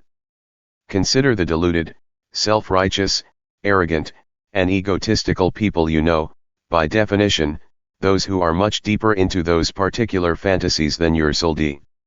You will notice that the degree of their delusion, self-righteousness, arrogance, and egotism is directly proportional to the degree of their unhappiness and dissatisfaction, particularly if they are old enough for the inevitable consequences to have caught up with them. I hear someone asking, isn't ego about power trips and pushing others around? Internal control of your fears is the driver of ego, but a concerted effort to gain and maintain external control, fantasy management, is the function of ego. Control of yourself, as well as other people, is an important part of implementing and maintaining the fantasy. Control is a tool used by the ego and the intellect to convince the individual that the delusion is real and that the being is strong, good, worthy, lovable, rational, adequate, deserving, and all those things the being fears it is not. The use of external power, bullying, dominating, manipulating, bribing, and threatening, is used to get what you want, need, and desire. Your wants, needs, and desires exist, for the most part, to cover over the emptiness, pain, discomfort, or difficulty caused by fear. Thus, the ego uses fantasy devices that directly and individually contradict each fear. For example, a bully on the outside is a typical ego response to feeling inadequate, powerless, and weak on the inside. In ego space, what you see is often not what you get. Image is everything. The privacy, secrecy, delusion, and denial required to maintain that image is second in importance only to the image itself.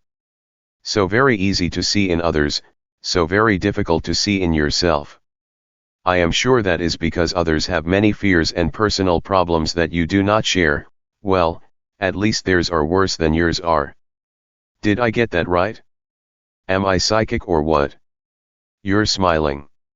Is that because you imagine that I caught some people with their egos hanging out? Hey, I know, many things are like that, true for others but not for you. I understand, you are a unique individual, not like all the rest. Relax, it's others we are referring to here, the ones who still have the capacity and ability to improve themselves significantly. The goal of ego in using external force, power, control, or manipulation is to display behavior that denies the fear, to pretend that what is feared is not actually true or that it is irrelevant or powerless. Using external power this way is like forcing someone to be nice to you, and then feeling satisfied or superior about how likable you are based on the actions of this individual. This is self-delusion at its most obvious. The inevitable. 372 My big toe. What does love have to do with consciousness? Result of using power to pretend to be likable makes you less likable. Using power to pretend that you are anything drives you further away from actually being what is pretended. That is how an abstract fear manifests itself into reality. Our fantasies are not only private affairs, they are social and cultural constructs as well. We share and intermingle our fantasies with others within a mutual support system. There are many fantasy support systems: family, friends, work, school, church, clubs, sports, with one of the largest and most pervasive being our information and entertainment media. Traditions, devices, or institutions that support or reinforce our cultural beliefs often serve as fantasy support systems for individuals within that culture.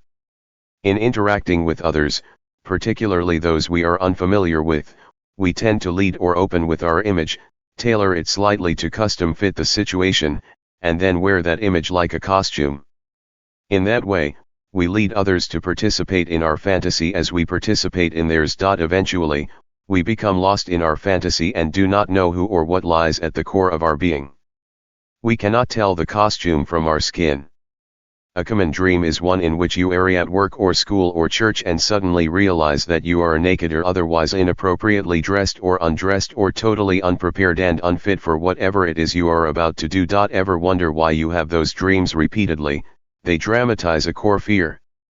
Not only is our ego fantasy being construct itself a reaction to fear, but as a bonus, we get to fear the transparency we are exposed, or the real us is found out of the fantasy itself, as well as fear the adequacy of the fantasy to continue to fool ourselves and others. Fear of exposure and inadequacy are companion fears born of a deeper knowledge of our self-delusion and manifested according to the individual personality. That is why hiding behind a costume makes us feel more secure. Psychologists would have you believe that a healthy ego is a good thing and a necessity for success within our culture.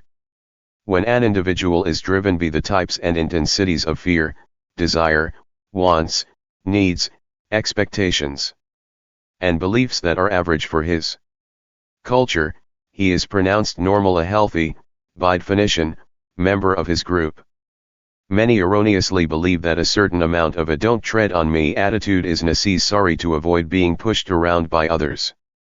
The idea that no ego is synonymous with weak, powerless, and effete demonstrates a lack of understanding of the nature and dynamics of consciousness. Low personal entropy, high personal power, fearlessness, love, and no ego are all on the same team. Beings with low or no ego have the highest quality consciousness and the greatest personal power. The truth of this statement does not rely on some odd definition of personal power. The personal power I am speaking of subs the standard definition. The power to take charge of your life, to defend yourself in the face of determined hostility, to find satisfaction and fulfillment, to lead and inspire others, and to accomplish great and lasting things in both the physical and the non-physical realities in which we exist, flows most naturally from the same process that dissolves ego. Book 2, Section 3, Chapter 42 I 373. The capacity and ability to master consciousness evolution accrues to the warrior, not the wimp. Maintaining a healthy ego so that you can be normally dysfunctional in your culture is how mediocrity finds comfort in the security of the herd. Insecurity is a hallmark of many cultures, including ours. We begin our integration into the larger shared fantasy, with its concomitant smaller reality, soon after birth. As that process continues, we eventually lose our ability to appreciate and understand the big picture. A small twisted, cultural biases or beliefs, PMR picture appears to be all there is, and seems to contain all the certain knowledge and truth. Knowledge beyond PMR knowledge appears to be necessarily based on imagination or belief. Such are the confines of the shared fantasy, belief, and fear that form and bound our little picture-y reality. A house of cards to camouflage the ricketiness of a house of cards that was built to camouflage yet another shaky house of cards may seem futile, but it works like magic every time. Here's how. Fear always leads away from peace and balance, and therefore, always breeds more fear in an interconnected cascade of worry and fret. Thus many layers upon connected layers of fantasy and delusion are generated from a single fear. Eventually, as fear stacks upon fear, till entire fantasy structure becomes immensely complex and Byzantine, a wad of tangled threads so large it becomes a Gordian knot. The transformation from a rickety house of cards to a strong defensive castle is dependent upon enough complexity and confusion to obfuscate the simple truth to the point that the owner's intellect will never confront any fear directly. A lesser intellect requires a less complex fantasy. Now the structure appears to be stable, solid, and sound because the intellect cannot follow any single motivational strand to any fear in particular. No intent, no action can be laid squarely at the feet of, directly connected to, any particular fear. Presto! Change A. The fear has disappeared. With some rationalization putty and justification bonded to smooth over the rough edges and glue it all together, we get a beautiful custom-made castle, with moat and drawbridge, for the ego to live within. Beneath that clever cloud of obfuscation, the foundation remains a house of cards and fear remains the fundamental motivator. The garbage is still under the rug. We do not change reality or modify absolute truths, we merely create a fantasy bubble to live in with our friends and family. Our fantasy bubble floats within the larger reality, interacting positively with compatible fantasy bubbles. Each bubble defines a local reality for those who are self-imprisoned within it. What a game! What a shame! But hey, if it looks like a castle, works like a castle, and is treated like a castle by others, it must be a castle. The castle is the apparent you, it is the personal reality you create. It represents what you want to believe you are. It is the result of a lifetime of steady progress, interacting with others and existing successfully within your culture. In it, you are as safe and secure as you believe you can be. The castle is where your ego, a relatively small and well-behaved one I am sure, and your intellect live and work, protected and secure. 374 1 My big TOE What does love have to do with consciousness? From this headquarters, life strategies are formed and executed, evaluations are made. This castle is the foundation of your existence, the core of your being. It represents you, your life, how you define yourself as an individual, how you relate to others. You cannot imagine anything more frightening, or more fear-provoking, than letting go of or tearing down your protective belief fantasy castle. This is how you feel. Anyone who does not recognize the fundamental correctness and solid reality of my very fine castle must be deluded or hopelessly lost in a fantasy. The door is shut, the drawbridge is up, and no information exposing the delusion is ever considered, tolerated or let inside. You feel protected inside the castle, but from a big picture view you are simply trapped inside, ensnared in the web of your own fear. Full deceit. Caught like a rat in a belief trap. There is no easy or painless way out.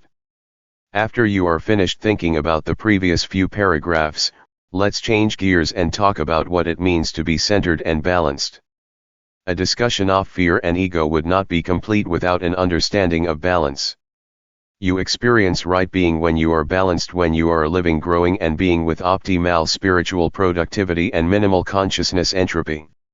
You lose balance when the ego is the source of your motivation or intent. When you are animated, making choices, by wants, fears, desires and needs, you become driven by an inward pointing forcing function and are not balanced. When you are animated by love, you are not driven by fear, ego, desire, or need. There is no forcing function driving your choices. Love is directed outward. With love, you are at peace, solid, still, fearless, and centered. This is not a control issue. Control does not create balance but only the appearance of balance. A balanced individual is a conscious part of the unified larger reality, a productive citizen of the larger consciousness ecosystem, and is aware of being interconnected to everything. External balance, being in balance with everything external to the individual, is an immediate and automatic consequence of internal balance. Internal balance precedes and enables external balance, it does not work the other way around. Trying hard to appear as if you are balanced does little to produce real balance. Truth does not flow from fantasy. The big picture cannot be derived from the little picture. When right being and right action are natural, easy, and obvious, you are in balance. For large systems as well as individual entities, balance defines the minimum entropy state at any given time, under any given circumstance. Balance is not a digital on-off function, it represents a continuum from the highest entropy consciousness, wild, angry, insane, frantic, self-centered, random, confused, hurt, threatened, fearful, demanding, vengeful, jealous, self-important and inadequate, all artifacts of fear and ego, to the lowest entropy consciousness, balanced, fearless, egoless, compassionate, humble, and expressive of unconditional love. Balance is sometimes described as the state of being detached. This is a valuable metaphor, but we should be careful about what the word detached means within this.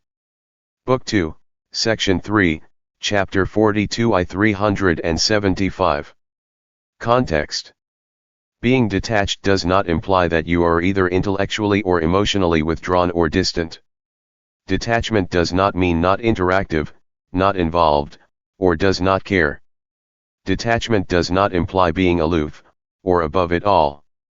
The pursuit of consciousness quality, spiritual growth, never requires or encourages one to become detached from life, caring involvement with others, or from responsibility. Detachment simply means that one is no longer influenced by needs, wants, desires, expectations, and beliefs. Balance and a low entropy consciousness are enabled through detachment from one's ego. Note what I have been describing is the balance of entities growing toward the positive side, rats, anti-rats, or those evolving through negative intention also seek lower entropy states of being through internal balance by total control of self, controlling their personal energy, and approximate external balance by control of what is external to themselves that can be controlled. Those poor anti-rats, their potential is dreadfully constrained.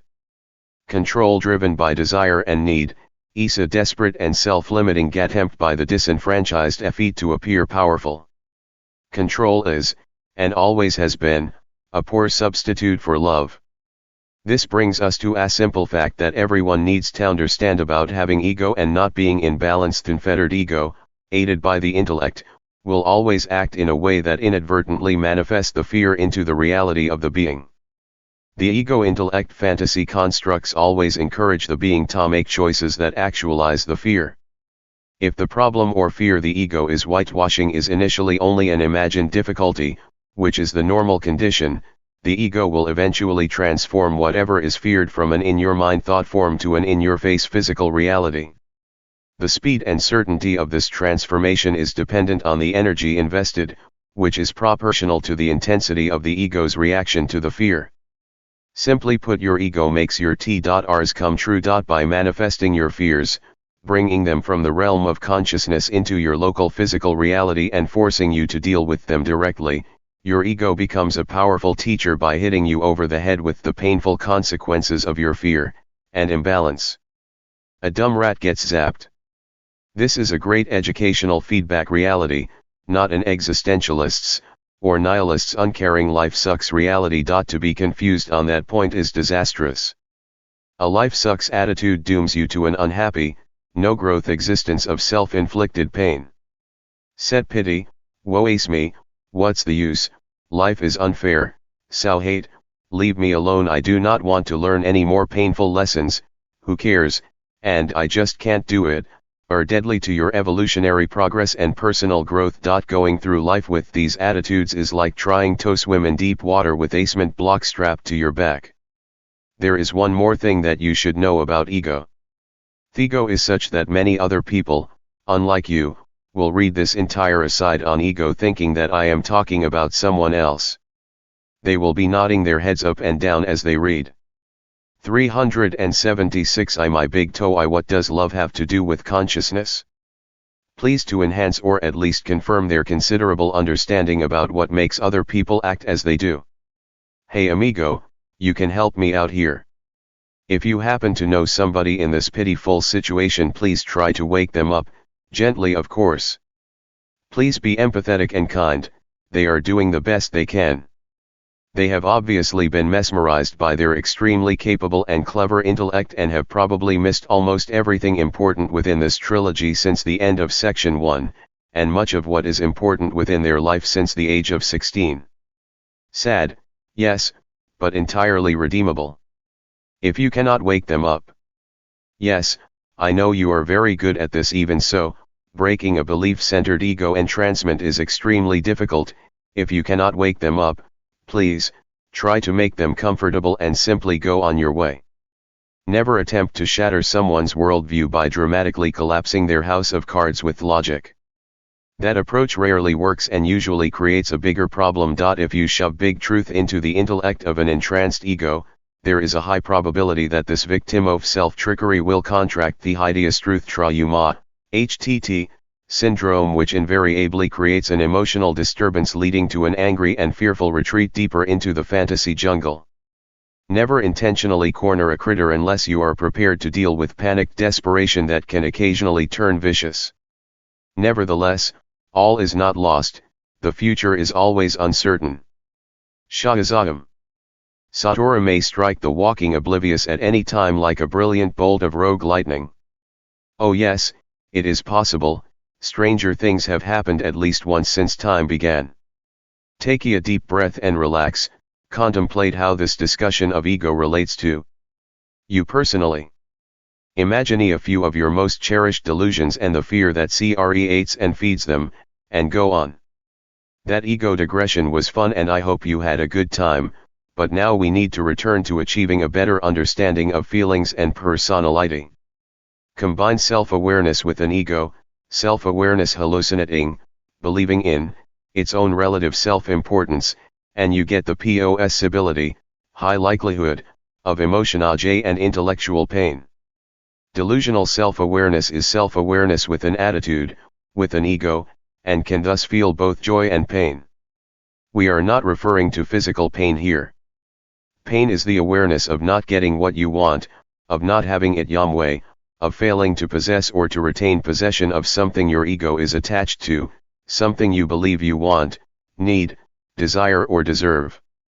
Thus, an ego creates pain, for its owner, out of its attachment to unfulfilled requirements, out of its beliefs, and out of the requirements and conditions it places upon the achievement of contentment and satisfaction. Pain is caused by dissatisfied, discontented, needy self-awareness. Self-induced pain is the electric shock you get in the PMR Learning Labs. Book 2, Section 3, Chapter 42 I 377. Amazing Maze. It is the primary negative feedback stimulus applied in the intent behavior modification trainer provided by your local virtual space-time reality. Joy, love, and happiness are the flip side of that coin, the positive feedback stimuli. Fear can also be a phobic reaction to real or imagined pain, discomfort, or disadvantage. Fear produces an awareness of potential pain and creates additional related fears.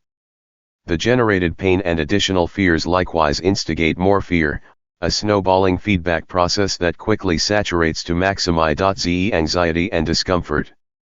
Now we can understand why any answer, including a wrong, delusional one, often appears better than no answer at all.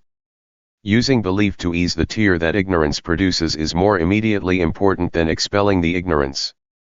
Open-minded skepticism loses out to belief-based immediate gratification because open-minded skepticism is a long-term solution that must deal fearlessly with ignorance.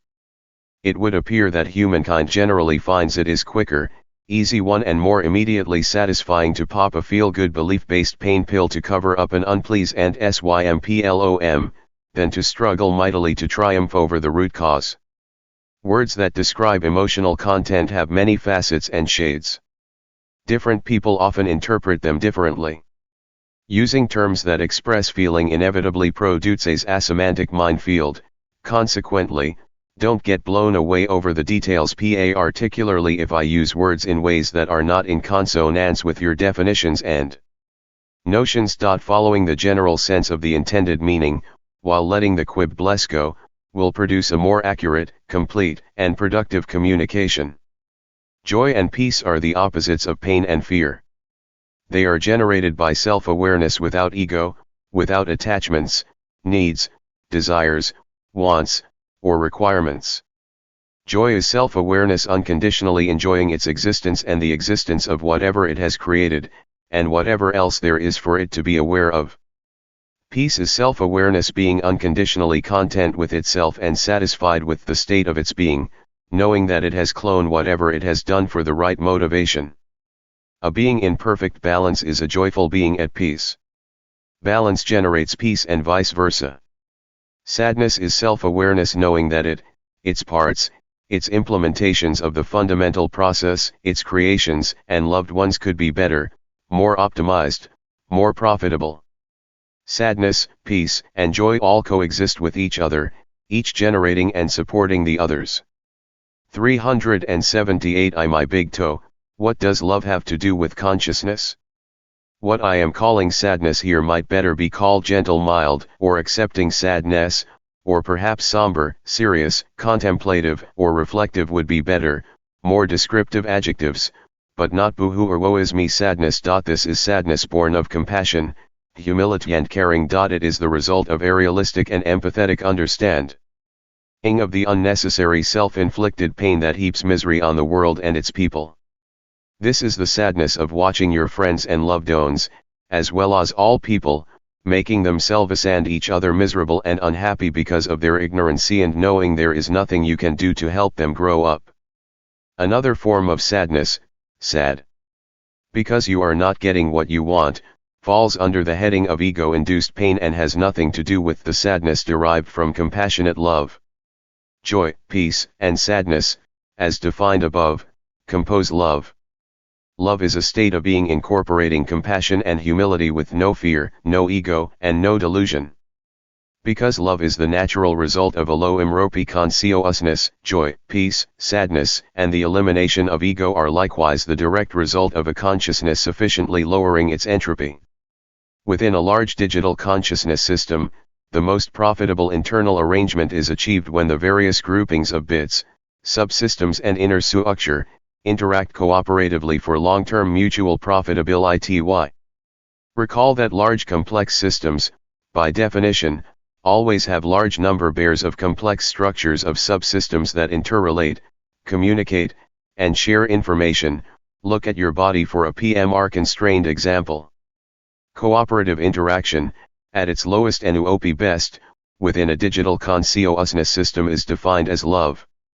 In other words, it is this attribute of internal cooperative interaction that must take place if a consciousness system is to evolve successfully toward lower entropy states, that is the wellspring, genesis, or source of primordial love. Love is what one ends up with after the ego's wants, needs, desires, and expectations are removed from an individuated consciousness. Love is the natural and most basic expression of low entropy consciousness. Love is what grows within consciousness in the absence of fear. Love is a technical term defined by an absence of entropy in consciousness. It exists within individuated consciousness as a continuum of quality that may range from very, very little to very, very much. Love is a property of a highly spiritual consciousness. Love represents the uncorrupted natural state of aware sentient existence and harbors no delusion. Love is the goal of evolving consciousness working within the consciousness cycle. All effectively growing personal big toes must converge to love as they progress along their unique path toward big truth. Love is your purpose, it defines the positive direction of your growth. 43. Life and love in the Petri dish. Great science, good plan, now get to work. Does the big dude have a big ego? There is no evidence to indicate that AUM is delusional. There is no reason for AUM to be delusional, no evolutionary pressure is pushing in that direction. Delusion adds no value, it is dysfunctional. Ego, fear, and delusion work to increase system entropy. Consciousness naturally evolves from greater to lesser ego. A delusional AUM would constitute an evolutionary discard. Because some will be forced by habit to project delusion into the mind of AUM, let's look at the historical record. Historical, mythical, and theological report of Greek, Jewish, Roman, Christian, and Muslim gods being egotistical, vengeful, jealous, angry, demanding, pouty, upset, self-important, and violent, all traits of a large dysfunctional ego, are most likely an artifact of God being described by men, in the image of men, to satisfy the needs and purposes of men. In other words, the common description, among many of the world's popular religions, of an egotistical, delusional, God is most likely the result of men projecting their own egotism upon their concept of God, God made in the image of man, and offers no credible evidence, guilty by vague association, against the mental and spiritual health of AUM. To avoid the pain of not knowing, people habitually extrapolate what they know and are familiar with to the unknown. This pseudo-knowledge soothes the fear of ignorance and allows abstract conceptualizations to appear more concrete and therefore more user-friendly, more easily marketed. Actually, the connection here is almost non-existent. The gods of literally picture men are not concretely or specifically related to the big cheese. 380 my big TOE life and love in the petri dish. Much less to AUM. The nature of consciousness and the manner and process of its evolution, entropy reduction, spiritual growth, improving consciousness quality, are strongly related to AUM, but have nothing or little to do with organized religion. The concept that unconditional love, balance, joy, compassion, and humility are the attributes of high-quality consciousness has little or nothing to do with religious doctrine, dogma, and creed. If you think that believing in religious dogma generates spiritual growth, go back to Chapter 19, Book 1 where we discuss the nature of belief and its relationship to knowledge and consciousness quality. Hypothesize AUM as a large NAT11 RAL system of self-modifying digital organization, consciousness, in the process of evolving. Such a concept has no reliance upon any belief, much less belief in an egotistical sugar daddy who will damn you for eternity if you do not profess belief in the proper things in the proper way. How is unconditional love, compassion, joy, and humility expressed by that attitude? There is obviously no overlap between AUM and religious dogma, however, there may be some overlap between evolving consciousness and at least some religious values because religion often speaks to human values and human values at their root evolve from the values of low-entropy consciousness. There may also be a connection between religion and low-entropy consciousness because of religion's societal association with those who have deeply K.T1/11 big truth and nobly tried to embody it and package JT for large numbers of others.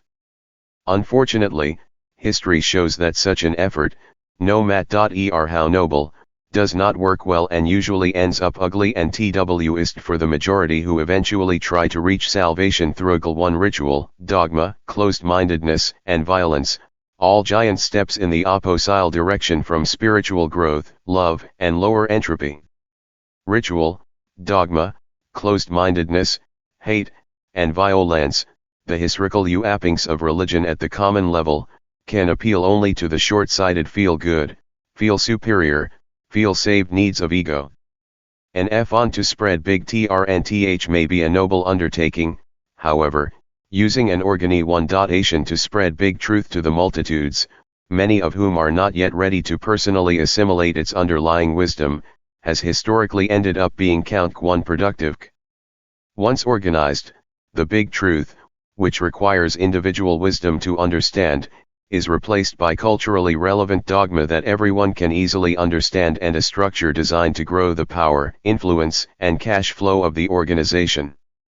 Eventually, defining, maintaining and growing the organization becomes an end in itself on the path of power while the original driving force of Big Troll is replaced by a more of Clive and marketable.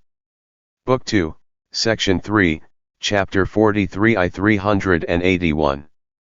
Self-righteous dogma fanned by the flames of ignorance and fear at the lowest common denominator of organizational, group, mind. Low-quality consciousness is, by nature, easily manipulated. I am speaking in terms of generalities here, there are always individual exceptions. Fear-based organizations, believe our way or suffer the awful consequences, are inherently and fundamentally incompatible with the promulgation of spiritual values and growth which require a love-based individual understanding. Trying to express and spread love through dogma, self-righteous arrogance, legislation, political or social pressure, narrow-mindedness, or fanatical violence is like trying to strike a wooden match under 20 feet of muddy water using only your elbows. We can safely assume the AUM consciousness system is not delusional, is not ego or fear-based, and is therefore not attached to wants, needs, dogmatic requirements, beliefs, preconceived notions, or desires. Without fear and ego, which inevitably produce revengeful, jealous, angry, self-important, demanding, and needy dogmatic behavior, AUM must represent humility, compassion, balance, joy, peace, and sadness, which, as defined in the previous chapter, composes self-aware love. Then, AUM's inscrutable being, a hugely complex, aware, evolved, minimum entropy consciousness system digital thing being, has a nature, a personality, or attitude that can be described as love. We know other sentient entities by the nature of their being, not the structure or mechanics of their being. For example, the people we know best are much more to us than objective bodies and behavior. We know them by their nature, primarily their subjective quality. In the same manner, we experience or know AUM's nature as love because that is the state of being, minimum entropy, that consciousness naturally evolves to. Some religions ascribe this same property, among others, to their gods. Some may worry that if AUM is finite, it must be locked into some competitive evolutionary struggle that puts us at risk. Quick, someone call Hollywood, cuddly and cute Mosaurus the love being versus the mentally degenerate and mean thought-form eating monster from the evil Black Swamp. Uh-oh. If that is us in this grade B movie, it would appear that we are in big trouble. Relax. The idea that our beloved AUM might be only a little guy in a reality beyond our potential comprehension should not be unnerving. Bear in mind that our hypothetical AUI/Elosaurus is a thought creature thing that lives in mind space. Do not let habitual patterns of thought impose a survival of the fittest, or law of the jungle mentality on AUM and its possible environs. 382 I My Big Toe I Life and Levine the Petri Dish. Concerns for AUM's continuing existence are misguided and stuck in biology-based PMR thought patterns. A relatively small and limited being does not necessarily imply a delusional being suffering from an inferior ITY complex. Relative size has nothing to do with love or delusion. Small physically weak people and sumo wrestlers have an equal shot at quality consciousness. Being vulnerable and being fearful do not necessarily able together. Like being fearless and being foolhardy do not always able together. Competition and survival are non-issues in thought space where AUM lives. Quality of consciousness is the relevant metric.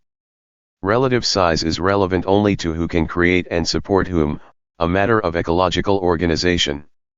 In order to help you understand the strong interrelationships connecting AUM, experiments in consciousness, evolution, scientific inquiry, and love, I need to broaden your picture of AUM by putting our system, OS, into a more personal perspective. At the risk of sidetracking your focus and generating curiosity tangential to the intended point, I think a short aside explaining the nature and purpose of NPMRN and our system relative to other realities is in order. Understanding there are other real ITY systems that are fundamentally constructed the same as ours, but are functionally very different from ours, will help you to see AUM from a larger perspective. AUM, scientist at work. Metaphorically speaking, AUM has run, and is running, many experiments. Before there were PMRs, there were only NPMRs. As it turns out, NPMR realities are not optimized for evolving basic or elementary consciousness. The problem is the motivation-action-result feedback loops are long and difficult to define in NPMR because interactions between entities are often tenuous and not steady. If a sentient entity does not like what is going on in NPMR thought space, it can drop out and disappear or block out, Filter, specific interactions. In NPMR, your external environment is, to a large extent, controlled directly by your mind. Such is the nature of thought space and thought form land. It is tenuous, individual, and quick to change. Doing or action, energy exchanges, comes and goes with focus, is intent-driven, and often reversible. In NPMR, the results and consequences of intent and action were difficult to define and unclear. Responsibility and right intent, the main learning issues, seemed forever debatable. Reconstruction of certain and clear motivation became a slippery and divisive issue among NPMR residents. A reality that was stickier, more solid and obvious, something less tenuous, changeable, and camouflageable, was needed to obviate those "yes I did, no you didn't" arguments over intent. Book 2, Section 3, Chapter 43 I 383. Something was required that would hold interaction steady and engaged until complete and clear intents were generated. The processes of interaction needed to be irreversible. Once choices are made and action is taken, there is no way to take it back. Because energy exchanges between entities produce consequences that cannot be undone, final results are cumulative. Moreover, the results of exchanges of energy, the actual interaction, must be defined within the framework of a binding causal chain so the ramifications of all actions can be tracked to completion. Additionally, to facilitate evolutionary growth, interim results needed to be returned to the interacting entities in the form of feedback. As you might have guessed, we are now in the process of specifying the top-level requirements for space-time. Evolution, always on the lookout for a better way of doing business, began to probe more effective ways to encourage system profitability and to facilitate individuated consciousness in their quest to find lower entropy configurations. Space-time has evolved as an external virtual environment that enables raw, relatively high entropy consciousness to more effectively actualize its growth potential. Think of space-time as a virtual reality trainer that helps individuated consciousness units learn how to more effectively organize and structure their energy. Because a huge number of small quizzes versus a few Beijing conclusive tests produce a better, more consistent evaluation, a process that incrementally averages over many small everyday choices and drives irreversible results would be better able to harness change in the service of clarity. Consistency and continuity could be improved by slowly incrementing dynamic processes, interactions and energy exchanges, and their subsequent results in appropriately small steps by utilizing a reality based upon a relatively large quantum of time. By implementing these design modifications into a subset of NPMR, AUM could evolve a rule set for a portion of mind space, a virtual reality existing within its own dimension, that provides a more efficient and productive learning environment for consciousness evolution. Consequently, arrays of space-time realities, some similar to our beloved PMR, were spawned to meet the needs of evolving consciousness. Imagine a space-time elementary school, or perhaps a space-time entropy reduction factory, where individuated chunks of consciousness could more effectively evolve their energy toward more profitable states of being. To facilitate self-improvement, each individuated consciousness would need to cut through the layers of convoluted intellectual assessments, opinions, image, and ego to get to the truth of a buried intent. Something was needed that allows individuals to see and feel their consciousness quality directly reflected in their actions. Effective consciousness evolution needed a truth device or quality meter that accurately measures, displays records, and accumulates the entropy-reducing profitability or rightness of any motivation initiating an interaction. Without such a device, or if the device is ignored. 384 My big TOE life and love in the petri dish. Individuals would have no truth reference and could be easily captured by their ego's propaganda. What a great feedback-driven learning tool this would be. Can you imagine? Something that would accurately grade the quality of every thought we have and action we take, as well as maintain a running sum of the results. An entity whose accumulated experience quality represents a large collection of good quality intentions would naturally create a loving and joyous existence. In contrast, one that represented an accumulation of entropy increasing ego-driven intentions would automatically create a stressful, miserable, unhappy existence. Wow! With a feedback device like that to guide your growth, how could you go wrong? Geez, this is going to be easier than I thought. All I need to do is learn how to pay attention to this quality meter gizmo, do the right thing and then check my score. With a little trial and error experimenting, it should be relatively simple for me to get better and better scores over time. Sinchi. Where is this gizmo, and what does it look like? Within an individuated digital mind, combine sufficient richness, complexity, non-linear feedback, clever programming, and the proper processing constraints with a mixture of love, humility, compassion, fear, desire, and ego, and out pops a specific perception of interaction called raw emotion, which is designed to reflect inner quality accurately. Emotion surges unfettered through individuated digital mind to satisfy a major design criterion of profitable consciousness evolution. More on this in section 4. This what you feel reflects what you are. Our internal quality meter is the mother of all biofeedback devices. That love and joy do not dominate our feelings most of the time is both normal and not a good sign. Love, joy, peace, compassion, humility, and balance are the dominant expressions and feelings of a high-quality consciousness. What you and I feel most of the time is probably more representative of a high-entropy consciousness. Your feelings always reflect the real you with perfect accuracy. If you feel anger, negativity, inadequacy, or anxiety, that is a reflection of how you are and what you are on the inside, not how other people make you feel. Additionally, entities of higher quality often couple emotion with a conscience containing the values of its underlying consciousness to produce a better, more sensitive, quality meter. Take a note. Perhaps you should investigate what your emotive energy, instantaneous and cumulative, is telling you about the quality of your consciousness. That jerk really makes me mad. Actually, he does not.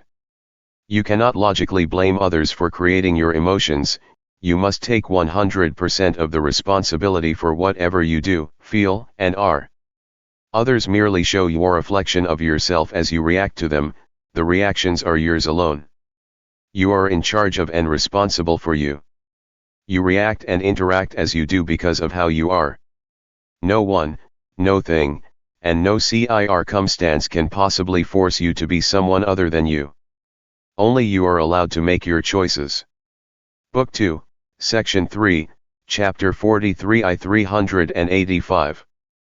PMR is where the rubber meets the road, where your actions and feelings reflect the actual you, not what you think you are, or want to be. Individuated units of consciousness using NPMR as their local reality became confused over what was the real them and what they thought was them. Learning was difficult. That's what I was referring to in Chapter 5 of this book when, in reference to designing biological matter bumps, I said, it would be better to give it limited awareness and functionality so it won't be continually getting stuck in intellectual endless loops thinking about interactions instead of experiencing them, as did some of the less productive experiments AUM tried earlier. By now the context in which that statement can be understood is broadened considerably. Nevertheless, the discussion of space-time design requirements is just getting started. Additional depth and breadth is coming in sections 4 and 5.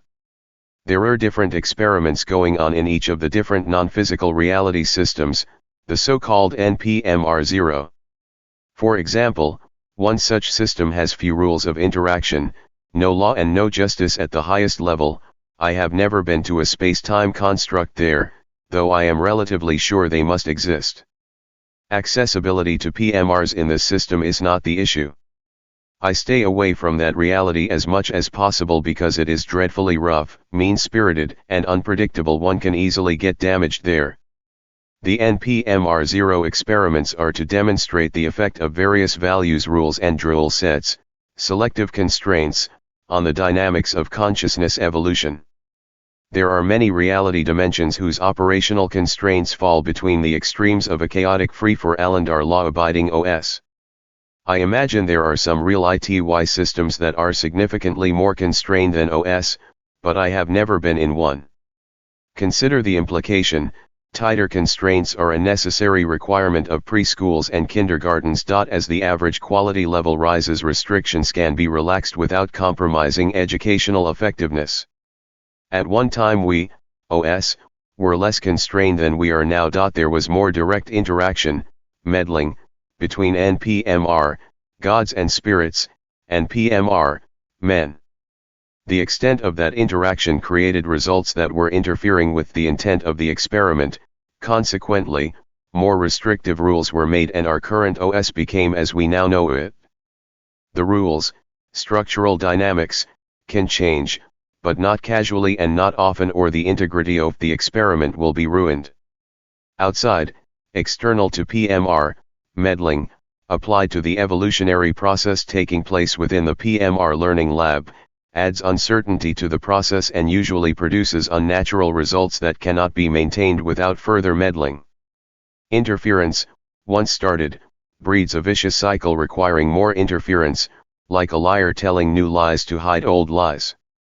You may recall that at the end of chapter 4 of this book we discussed what happens when one ruins an experiment with too much intervention or meddling. Our conclusion: the experimenter would have to flush the little fellows down the drain and start over. I am afraid that flood insurance will not help and that treading water for eternity is not an acceptable solution. We should not expect that the 386 my big toe life and love in the petri dish, Big Cheese, or anyone else will be paying attention to our trials and tribulations, adjusting results, meddling, or calling the plays from the sideline within OS. This is serious science and evolution, not a children's game of Father May I. Interference in PMR, from outside PMR, by direct action is generally forbidden. All exceptions must obey the psi uncertainty principle, which is thoroughly addressed later. On the other hand, indirect influence is, under certain conditions, not only allowed, but encouraged.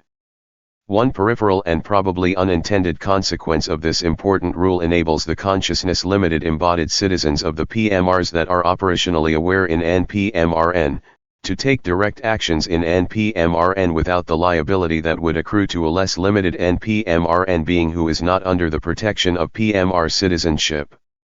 As greater numbers of entities embodied within physical realities become operational and active in the non-physical, this loophole will probably be plugged. In the meantime, an embodied citizen of PMR, who has a well-developed consciousness and is operationally aware in NPMRN, has a powerful advantage in that he or she can forcefully interact with the energy of others, both within and outside PMR, and remain within the law and thus protected by it. We are allowed to meddle in the energy of others because such activity exercises an important part of our evolutionary potential and because our consciousness is generally so undeveloped that we can't do much damage, like letting a bunch of toddlers throw nerd balls at each other. The two-edged sword of free will enables energy exchanges to both constructive and destructive of consciousness quality. The residents of PMR do not have a blank check to wreak havoc on themselves and the rest of NPMR. There are rules and limits, but they are granted a wider degree of latitude, a handicap of sorts, and additional protection under the law because of their limitations. For a rough analogy, consider laws that protect children or the mentally retarded from exploitation. Our NPMRN experiment is about the dynamics of the evolution of consciousness. To oversimplify, the basic motivational dynamics, as opposed to structural dynamics, are love, knowledge, and wisdom versus fear, ego and ignorance, and the equally popular theme good versus evil. Could the dynamics of these fundamental struggle eat the root of our consciousness, be the source of our deepest self-expression? Our arts, literature, cinema, painting, theater, and music, are dedicated to expressing our interest and preoccupation with the motivational dynamics that are fundamental to our existence and the existence of our reality. The same themes that universally stir emotion and captivate interest within every culture on our planet are those that describe what is crucial and important to the evolution of our consciousness. Because consciousness is common to humanity, tales of love, knowledge, wisdom, tear, ego, ignorance, and good versus evil are also common to humanity as well as to all other highly aware conscious beings. The motivational dynamics of consciousness are our motivational dynamics as well because we are consciousness. Could anything be more simply or straightforward? Book 2, Section 3, Chapter 43 I 387. Within NPMRN there are some physical reality systems that are almost entirely evil and a few that are almost entirely good. You get the idea. There is lots of action and variety in NPMR and its subsets. There are many different and unique PMRs in NPMR. I have explored at least several dozen such realities and several of these in great detail. Although they all follow the same basic reality mechanics described in Section 5 at the physical level, beings, culture, and environment, some are fundamentally similar to our reality, have the same basic structure, while others are not at all like OS. From the viewpoint of digital mind space, all realities, except the larger consciousness system we call AUM, could be described as virtual realities. The computer itself is a fundamental reality while the simulations running within it constitute virtual realities. From the viewpoint of the consciousness evolution fractal ecosystem, the computer and its subsets and pieces form a vast interconnected interdependent system. From the first viewpoint, we are a product or result of the computer. In the second, we are an integral part of the computer. Because AUM represents all that is, both viewpoints are compatible. I do not want to explore these ideas more fully within this book because they are not pertinent to understanding my big TOE. The various NPMRN are defined and discussed again in Section 5, Chapter 4, Book 3. All of the above, as well as additional information and first-hand experience, is available on these subjects in NPMR. If you are interested, you should begin to develop the ability to access this information, and experience NPMRN yourself. It is not as difficult as you might think. Incorrectly applying Familia 1 biological thought patterns may lead you to think that AUM, the lean and mean evolution machine, is incompatible with AUM, the embodiment of love. AUM is not a shark. AUM is consciousness. The evolutionary result of highly evolved, low entropy consciousness is love consciousness. As you evolve your consciousness, you decrease your entropy and increase your capacity to love. Love is produced, created, and brought into being by the AC lion of a lean and mean evolution machine operating on consciousness. Lean implies optimized, efficient, minimum waste, and good economics and ecology, like our own efficient Mother Nature. Mean implies that dysfunctional, counterproductive, or unprofitable evolutionary offshoots or experiments are ruthlessly terminated as soon as their unprofitability is determined. The connection between ALVL and love is less about what AUM docks and teals, or how AUM acts, AUM being unconditionally loving, than it is about AUM being unconditional love. Love, as an attribute of AUM's existence, is the source of, and hence more fundamental than, AUM's expression of love through feelings or actions. When we equate AVM consciousness with low entropy, and low entropy consciousness with love, we are talking about 388 I my big TOE I life and love in the petri dish. AUM's fundamental nature, substance, and being, not simply its personal ity. Love is the animating dynamic of AUM, it is AUM's most salient property. AUM is an evolving digital love consciousness being thing whose actions and intents are animated and motivated by unconditional love, which is the natural mode and expression of a low entropy consciousness. Are you beginning to wonder how the fundamental process could possibly produce a creation this fantastic? Isn't this all a bit much? How could reality be this complex and exist on such a grand scale? I will tell you how. There's a trick to it. Because evolution invests only in winners, it appears that the fundamental process consistently delivers the exact tools that are needed to facilitate successful evolution. TI1 is makes the fundamental process look exceptionally clever, but the fact is that only the cleverest moves persist while the others self-destruct. Think about it. If you can arrange for your failures low automatically disappear without a trace one while your successes persist forever, you will eventually, if you live long enough, End up looking incredibly brilliant even if you are a random plotter. The products of evolution appear be incredibly clever, but I'm not impressed. The fundamental process has been working a long time, and I am hip to its slick trick of conveniently hiding its many mistakes. AUM is interested in the science of the dynamics of consciousness evolution, the science of the creation of love consciousness. Yes, there is evolutionary struggle, evolutionary winners and losers, but bear in mind that this is taking place in thought space. The losers are not necessarily raped, pillaged, and sold into slavery. For example, KTA say the good guys win he rat maze struggle, then AFler all the rats make it, the anti-rats will slowly but smally be one of one until everybody makes it, because that is the nature of rats. On the other hand, if the anti-rats, bad guys, win, the rats will slowly and surely be exploited, subjugated, abused, and then exterminated, because that is the nature of anti-rats. Oh well, that's honest evolution, penile science, and love consciousness at work. We are not independent of AUM. Think of AUM as a loving, dispassionate, impartial, unbiased, independent scientist, engineer, philosopher. Good and valid science is done dispassionately. AUM is an evolving brilliant consciousness with a high level of awareness that must figure things out as we do. Good science is the only way. Let go of the anthropomorphic image of AUM carrying a clipboard and wearing a white lab coat with pocket protectors. It is not like that. In an advanced consciousness system, good science, successful evolution. Book 2, Section 3, Chapter 43 I 389.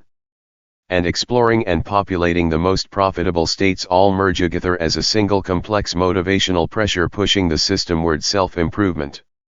Evolutionary pressure and intellectual process merge to become one in an aware, low-entropy, consciousness system.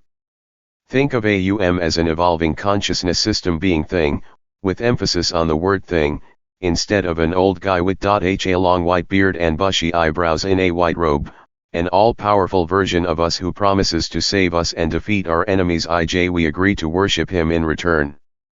Do you ever wonder why all the gods of men seem to have a strong want, need, expectation, or desire to be worshipped? An obsession with being worshipped and wanting or needing the little people to believe in you must be either an occupational hazard of godship or a prerequisite for the job. Haven't you always wondered what exactly gods get out of being worshipped and believed in, and why? It certainly appears to be extraordinarily important to them. The fact is, unconditional love, compassion, and humility can have no requirements, no ego, no needs, no desires, and no expectations. Consequently, don't contest AUM or the big cheese with any god of the human tribe. Their nature is egoless manifestations of unconditional love. It disqualifies them for the job.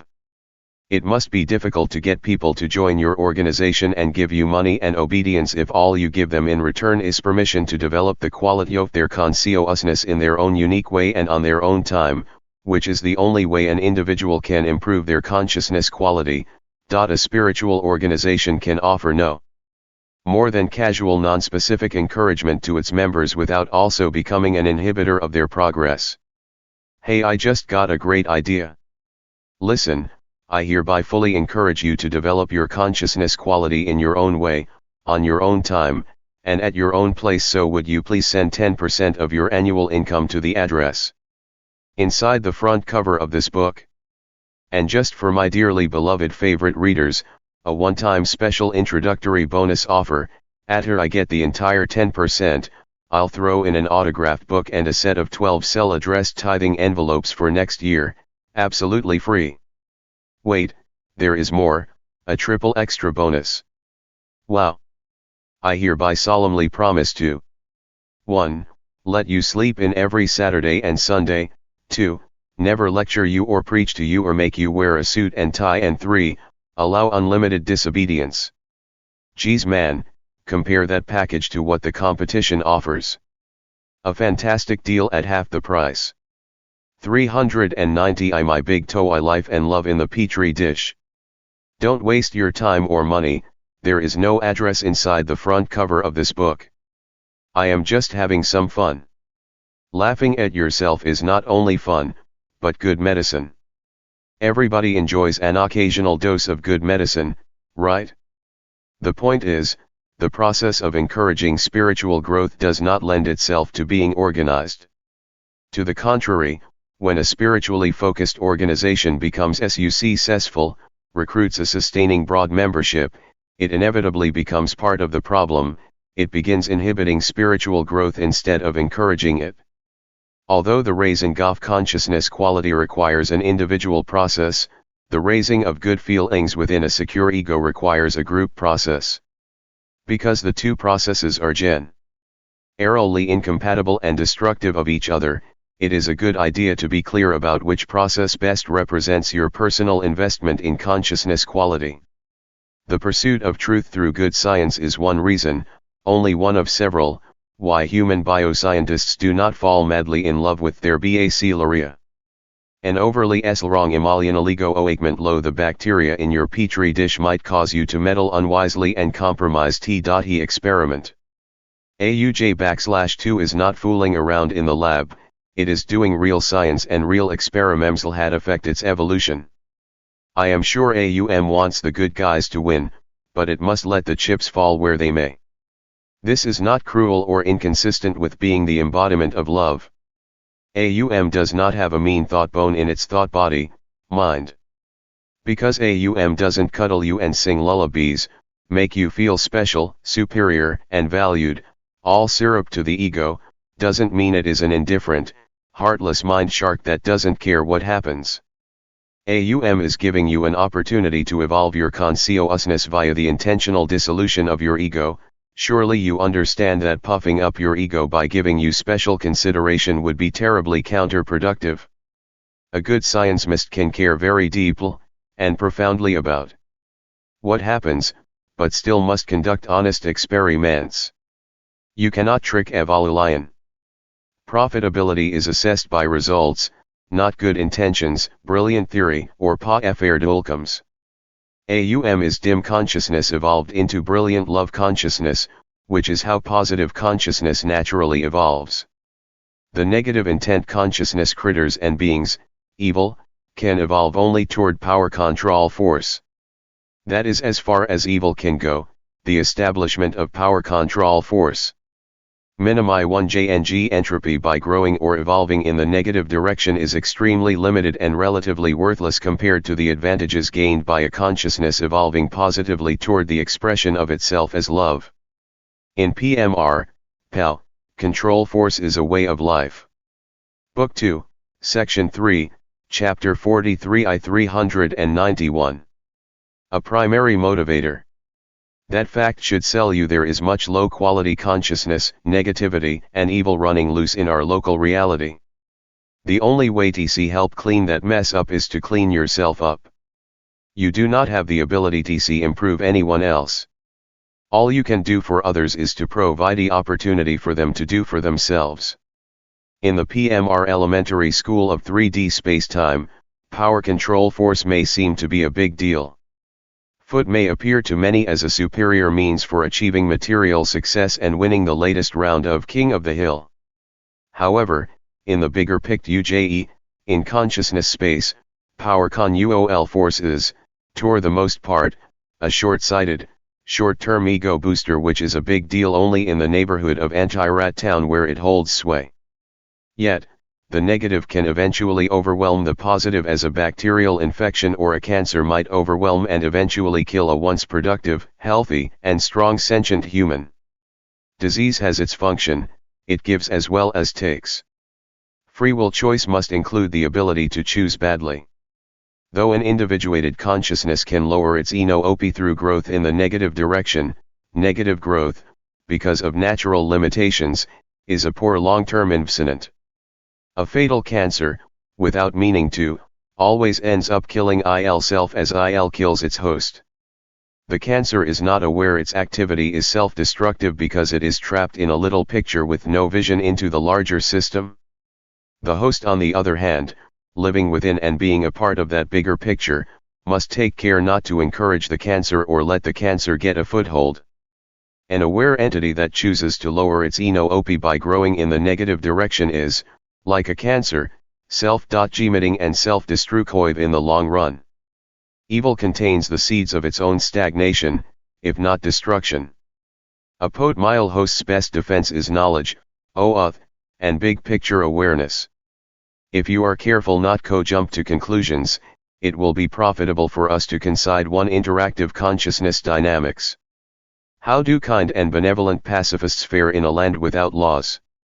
What if you start with 90% pacifists, 8% everyday plain vanilla non-pacifists and 2% violence-prone self-centered low-life scumbags that lie, cheat, steal, and worse?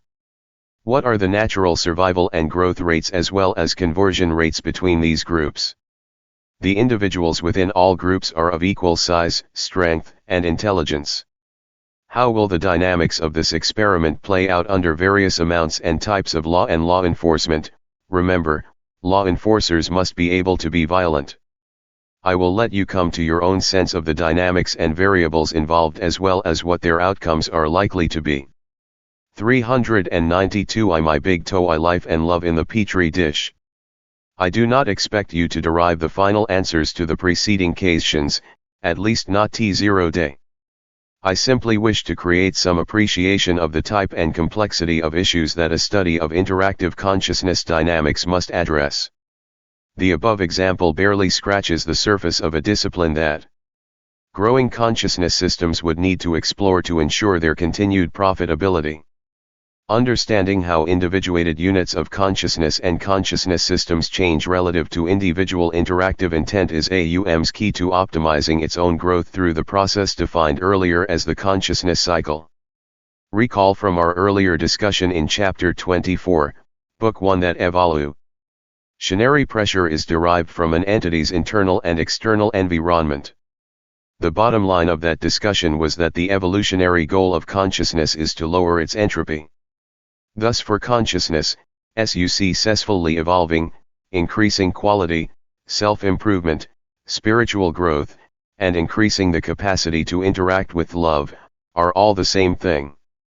These attributes, along with the increased functionality and capability that accrues with more energy available to do work, from our definition of NOP, near the middle of Chapter 24, Book 1, are artifacts of a low NOP consciousness.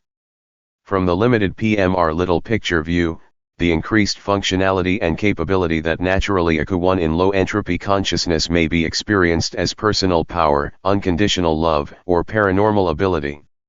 Forget what you have been told. AUM is not in the role of your father or mother and, you are not in the role of a child. AL.TM is not responsible for raising you, only for giving you the opportunity and responsibility to raise yourself. It is not AUM's job to take care of you, to force you to learn and grow, and keep you out of trouble or to make you feel comfy when things get lock. Nevertheless, AUM cares about, loves, and appreciates all because that is the fundamental property of low entropy consciousness, but don't take that too personally. AUM has evolved individuated consciousness with free will as pan of its own process of evolution. Free will gives you the responsibility for your growth and enables you to evolve. Without free will, there is no way for individuated consciousness to decrease its entropy. Your hand is in the air, hang on, a discussion of free will, determinism, uncertainty, and randomness in digital systems is corning up in Chapter 11 of this book. AUM sets up everything to help you succeed and provides an absolutely free top-of-the-line PMR learning lab with interactive feedback. Additionally, NPMR beings are assigned to help you in every way allowed under the law. Book 2, Section 3, Chapter 43 I 393. These beings are focused directly on you, to plan, encourage, and guide your spiritual growth, the growth of the quality of your consciousness. Teachers, typically good guys who have mastered the human rat maze, sometimes return to PMR to help point the way.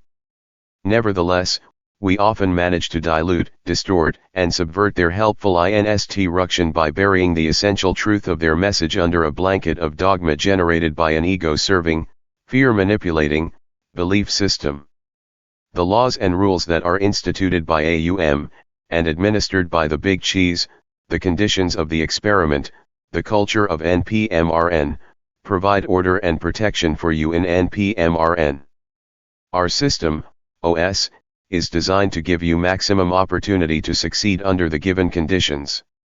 You can sometimes, though it is rare because cross-pollination is discouraged, choose an alternate, not OS, reality system, one of the PMRK within NPMRN, or something from one of the other NPMR0, within which to evolve your consciousness.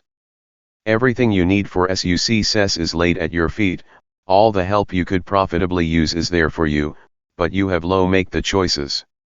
You have R.O. execute your intent. The AUM consciousness Jove being scientistling demonstrates its compassion, love, and caring by giving you every opportunity to grow in the direction of your choice. Balance, humility, compassion, joy, peace, sadness, love, and caring as well as a desire to evolve, learn, and grow are the natural attributes of a highly evolved and aware consciousness. We are an individuated part of the larger consciousness that has been constrained, matter bumps on the lumps in the AUM sheet, to go through the same evolutionary process as the whole. The value of knowing and understanding the origins and processes of your existence, as well as being aware of the available options and pitfalls that lie before you, is obvious. Knowing what you are doing and why you are doing it should contribute immensely to your ability to get the job done. There is yet another reason for AUM to produce and work with individuated consciousness. As our individual consciousness evolves, we contribute to the quality of the entire consciousness system of which we are a part. Thus, we are an integral part of OM's evolutionary process. AUM invests in honest science, but we good guy rats pay an additional dividend. By lowering the entropy of our individuated consciousness, we also lower the entropy of the entire larger consciousness system. Our individual growth lowers AUM's entropy and helps push AUM along its evolutionary path. 394 I my big toe I life and love in the petri dish. We are profitable beyond our contribution to experimental results. That is why we get lots of help and encouragement. Although we good guy rats may eventually be incorporated into the AUM organization as full partners, those entities evolving to the negative side eventually get recycled, new opportunity to GRW in the positive direction, or are simply terminated. L told you their long-term benefits stunk. Why would an entity take the negative route? Because they are short-sighted and do not understand the big picture. That is a common problem. Are the bacteria in the petri dish given briefings on the experiment in which they are taking part? Never. It might bias the results. Do we need to hide the experimental purpose and protocols from the bacteria? No, because T11E bacteria are not cognitive at the level of the experimenters, no one worries about it. Going for the apparent short-term gain is how most sentient entities, consciousness systems, or beings, in any reality 01 situation, function if they do not have the requisite quality and do not possess the perspective, capacity, or understanding to see the big picture. That is a simple fact of existence. Do you know anybody or any organizational entity that is fixated on the short-term view or lacks big picture vision? Wait a minute, I am afraid that I inadvertently put you in an endless loop. You will never finish that list. Let's ask it the other way. Do you know anybody, besides you and me, or any organizational entity that is not fixated on the short-term view and possesses a big picture vision? Now that is one short list. If the experiment is about aware consciousness, the number of participants who have gained a clear view of the big picture may well be a metric that measures the progress of the experiment. We are allowed to know, becoming aware and operational within the big picture represents a natural part of our potential that we should make an effort to actualize through personal growth. You should realize there is no alternative, in the biggest picture, to growing the quality of your consciousness except eventual termination. For those in the little picture, this piece of information will be discounted because it cannot be derived from the little picture. Get this, little pictures must be derived from bigger pictures, It does not work the other way around. Do you see why it is not necessary for the experimenters to hide the experimental purpose and protocols from the bacteria or the humans? Living solely in the little picture is enough insulation to make sure that humans on the planet Earth and bacteria in the petri dish are not confused or motivated by information that is beyond their understanding. Book 2, Section 3, Chapter 43 I 395. Complex, self-interactive consciousness can pull itself up by its bootstraps in the same way that bright awareness self-energizes and drives its own development. Science is focused on understanding those evolutionary processes that affect consciousness and on making these processes as efficient and productive as possible. What we do with the opportunity to evolve our consciousness is entirely up to us. It is free will, our self-interaction, and our interaction with others that creates the possibility of learning, which in turn creates our potential for growth. Because of our relatively high entropy, we are slow learners. Consequently, our cycles of learning and growth are designed to accumulate results over multiple experience packets. Some of us become apathetic and cynical because we have to grow and learn on our own. Will not do it for us. We become aruwanoid because we are self-centered and because outgrowing a cherished and needed fantasy is often neither easy nor fun. It is just not fair. Will not cuddle us and sing sweet lullabies to soothe our ruffled minds and flustered egos. We think we want, need, and deserve that support. Oh, how we miss it. Mama. Mama. Ma. Resembling spoiled children, we fuss and moan about our options, refuse to play the game, refuse to participate until the game is more fun and pleasant for us. As if our tantrum will force the powers that be to make it easier for us. Children who refuse to grow up always maintain the sense that a big fuss and good excuses will force life to be more accommodating. They sulk, gel depressed, and then get angry when their self-righteous protestations fall on deaf ears.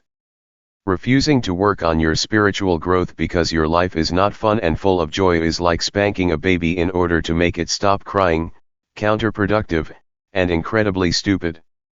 Wouldn't it be nice if there were always a mommy and daddy to take care of you, make things easy one for you? This adult gig is a bad deal. Bummer.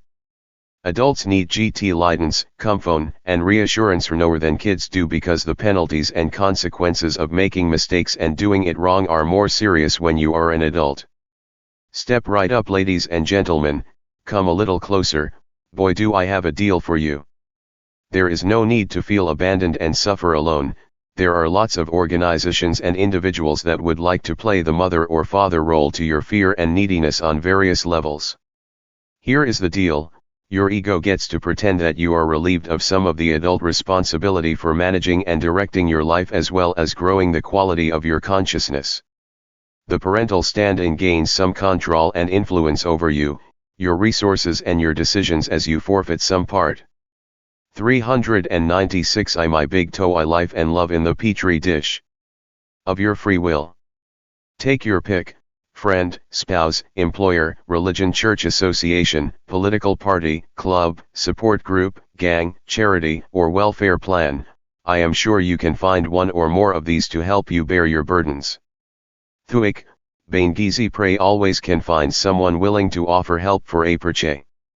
Someone or group that will take care of them and make them feel better. All the individual has to do is trade their money and a piece of their soul for the illusion of knowing the answers and the increased peace of mind that comes with an imagined offloading of personal responsibility. Listen to that ego purr, stroke. These illusions, properly marketed, are now and always have been bestsellers. Many are mandatory according to the standards of each culture.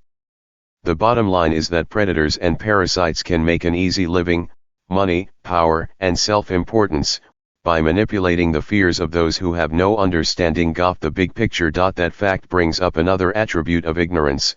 The ignorant and fearful are always vulnerable and easily manipulated. Manipulating believers, regardless of what they believe, is as easy as appealing to wants, needs, and fears.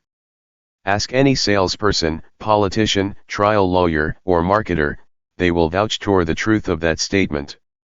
Having the courage, and taking the time, effort, and responsibility to capture and tame big truth is the only thing I know that can protect you from being had by the hustlers that are hawking the big delusion.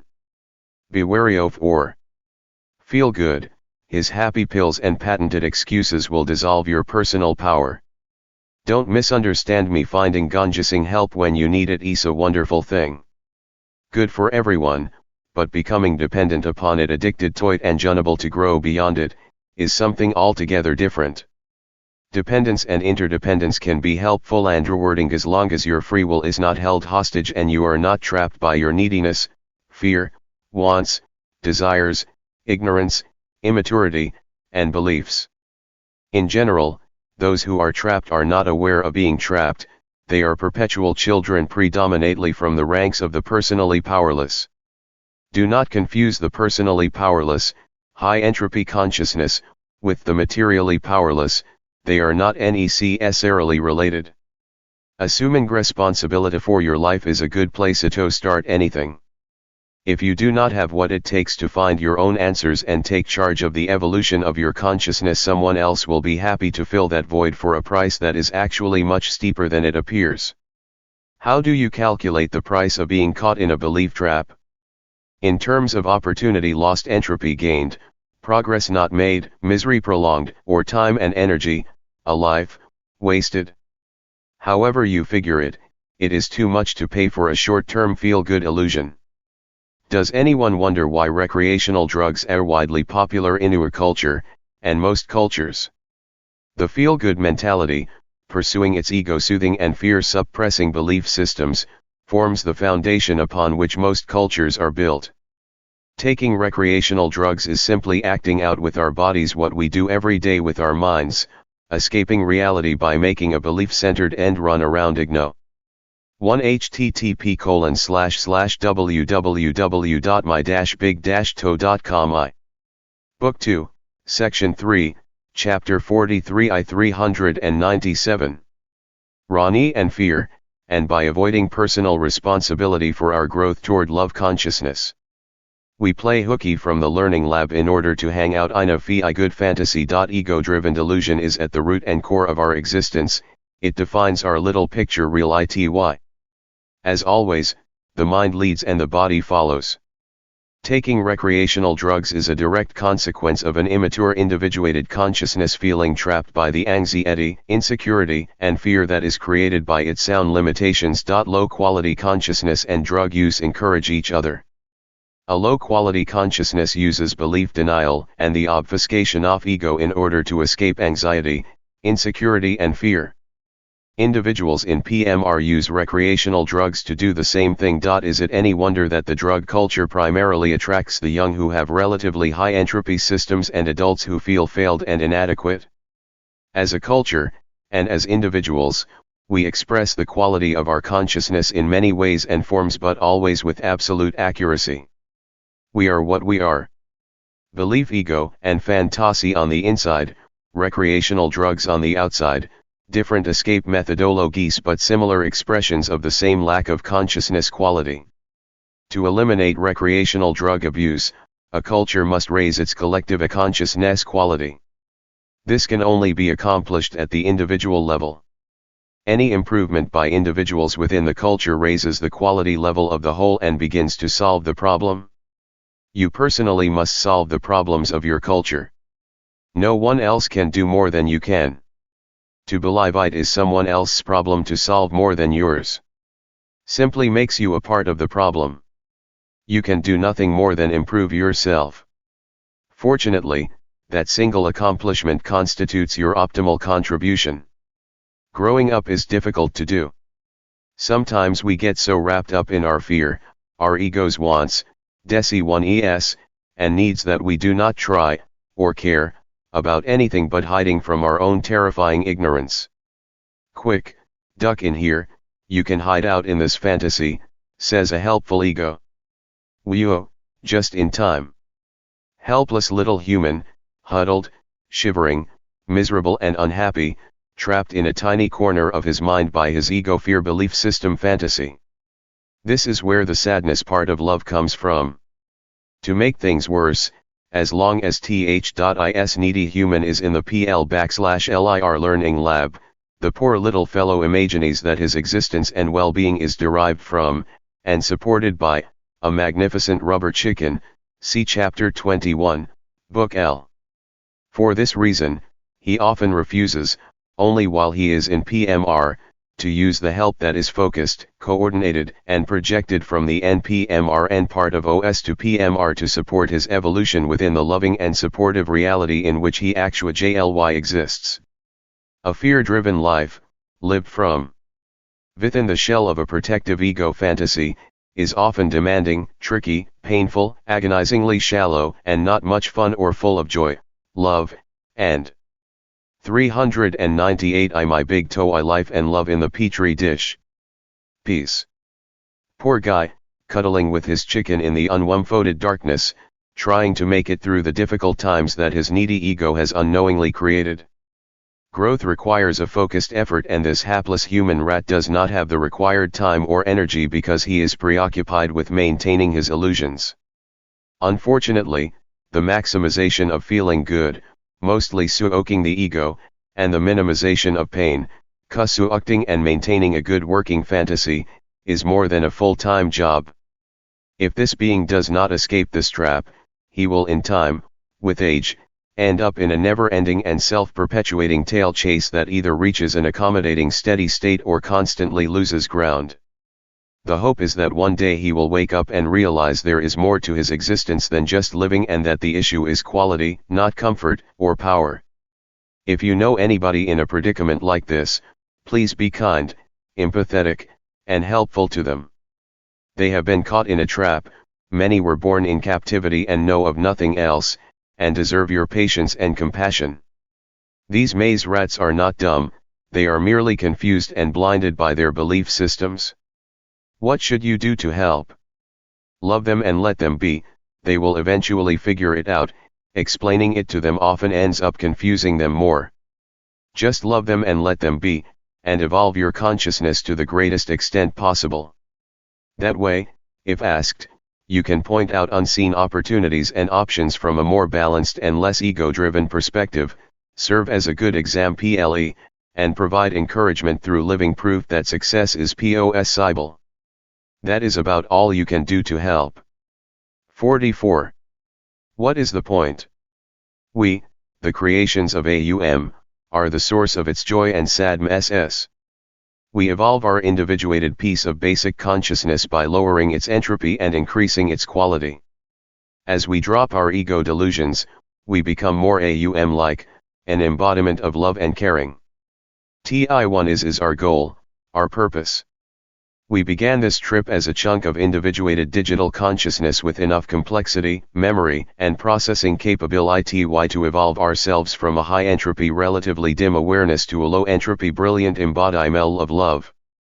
In the simplest terms, we are to follow in RJ1E evolutionary fumps of AUM. To accomplish this, we have been given two attributes. First, we are individuated into existence, a tiny snippet of the AUM hologram, an interactive subroutine or defined object running in its own piece of mind space within TBC, a part of the big picture consciousness evolution fractal that contains the pattern of the whole. Second, we are given free will so that evolution, growth, is possible. The evolution of our personal fragment of consciousness is direct and exclusively based on the individual choices we make. We exist, operate, interact, and individually evolve, modify ourselves to occupy lower entropy slates, all within the immense digital mind chat is consciousness. Fundamentally, we are consciousness. The evolution of our individuated unit of consciousness is the point of our existence. This is how the ADM digital mind think consciousness organism survives and grows. This is how the fundamental consciousness energy ecosystem evolves, lowers its entropy, and avoids stagnation, regression, increasing entropy, and dissolution, death. The fundamental process requires evolving systems to, in the long NM, either grow or die. Trying to remain marginally viable, balanced in the 400 my big TOE will is the point. A stable state between the two is a poor strategy. The eventual price of not continually expending effort to reduce the average entropy within a consciousness system is to allow the average entropy of the system to increase, thus ensuring eventual disintegration. You are part of such a consciousness system. You are part of its strategy to survive through continuing growth and evolution. You are it. It is you. All that is of the one. One consciousness organism. One energetic self-aware ecosystem. All live or die, succeed or fail, together. Why one? Why not a herd of Mosairas thundering across the mental plains of almost infinite existence? Because one is enough to develop a folly complete, from our perspective, big toe. Furthermore, as a scientist, I appreciate the connection between fundamental truth and elegant simplicity and thus avoid unnecessary complication that adds nothing. One apparently infinite, but finite, is enough. Hat lies beyond a unitary finite may be indirectly very important to our existence, but nonetheless remains beyond, and therefore irrelevant the grandest real ity that we have the theoretical or practical capacity to comprehend. Do you now understand why experiments in consciousness evolution are important to Do you now see why it is vitally important to you and to me and to every other chunk of individuated consciousness that you learn, grow, and improve the quality of your consciousness? We are all in this thing together, all are a part of the whole. The whole prospers through the contributions of its parts. Grow or self-destruct, that is the simple choice and a fundamental truth in both the little picture and the big picture. You, individually, right now, this minute, are either part of the solution or part of the problem. Cumulative progress, or lack thereof, will eventually become a life force or a DLH force for yourself, for everyone else, and for the living consciousness organism that hosts your existence. There is a point and a purpose to existence. You have a mission. That your consciousness has the potential to evolve requires that you have free will. In order that you might succeed, must allow you to fail. ALV has no choice. To survive, you must risk death. The fundamental princess will not, cannot, function any other way. The initiative must be yours and yours alone. Your spiritual growth is not a group activity, it is a personal transformation achieved only in personal terms. No group or association can lower the entropy of, increase the quality of, your personal consciousness by even an infinitesimal amount. Each individual contribution, however small, is vital to the health, welfare, and continuance of the whole. You are the contributor and the beneficiary of your contribution in both the little picture and in the big. Book 2, Section 3, Chapter 44I40I. Picture. The ultimate reality is the living consciousness system, or consciousness organism of which you are a part. Seeing the big picture can be intellectually accomplished by understanding the philosophy and science of consciousness and how and why the consciousness system works. Contributing to the health of the BJG picture requires more than an intellectual effort. It has been brought to my attention that some of the technical types in the reading audience have about had it with all this philosophy, ontology, epistemology, and metaphysics. They want to know when we are going to get to the important stud, the real hard science that matters. Patience, dear brothers of the causal cloth, philosophy must first develop the context before science can most effectively develop the content. Content without context eventually paints itself into a little picture corner. That is where traditional science is now and why its search for a unified theory has stalled. To escape the PMR Petri dish, you must eventually come to understand that reality is more than a local rule set, more than a mindless machine. You are on this growth path whether you know it or not, a path first established by the path of consciousness evolution. PMR is nothing more than a virtual environment specially created to facilitate your, and others, evolutionary progress. Consider it group therapy for dim awareness. Twill explain how that works in detail in sections 4 and 5.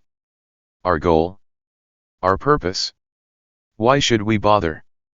If we are creations of AUM and AUM is, compared to us, the epitome of consciousness perfectible, why are we wallowing around like a bunch of ego-bound self-centered preschoolers hopelessly lost in the middle of an advanced university or society of higher evolution?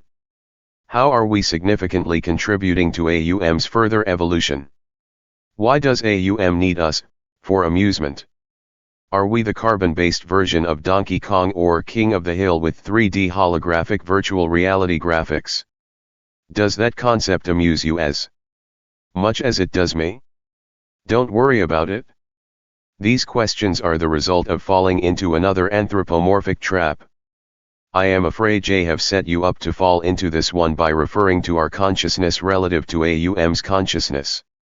This language cannot be helped because we must consider ourselves as individuals in order to conceive of and initiate self-improvement, evolve. Thus, we speak as if AUM and we were separate beings. What does AUM need us for? This is not the case. We are AUM and AUM is us. Keep in mind that AUM exists and evolves because of differentiating unique slates within its oneness, creating dualities or changes relative to 402 I my big toe I. What is the point? Its uniform self, organizing its potentiality to squeeze entropy OM of its system.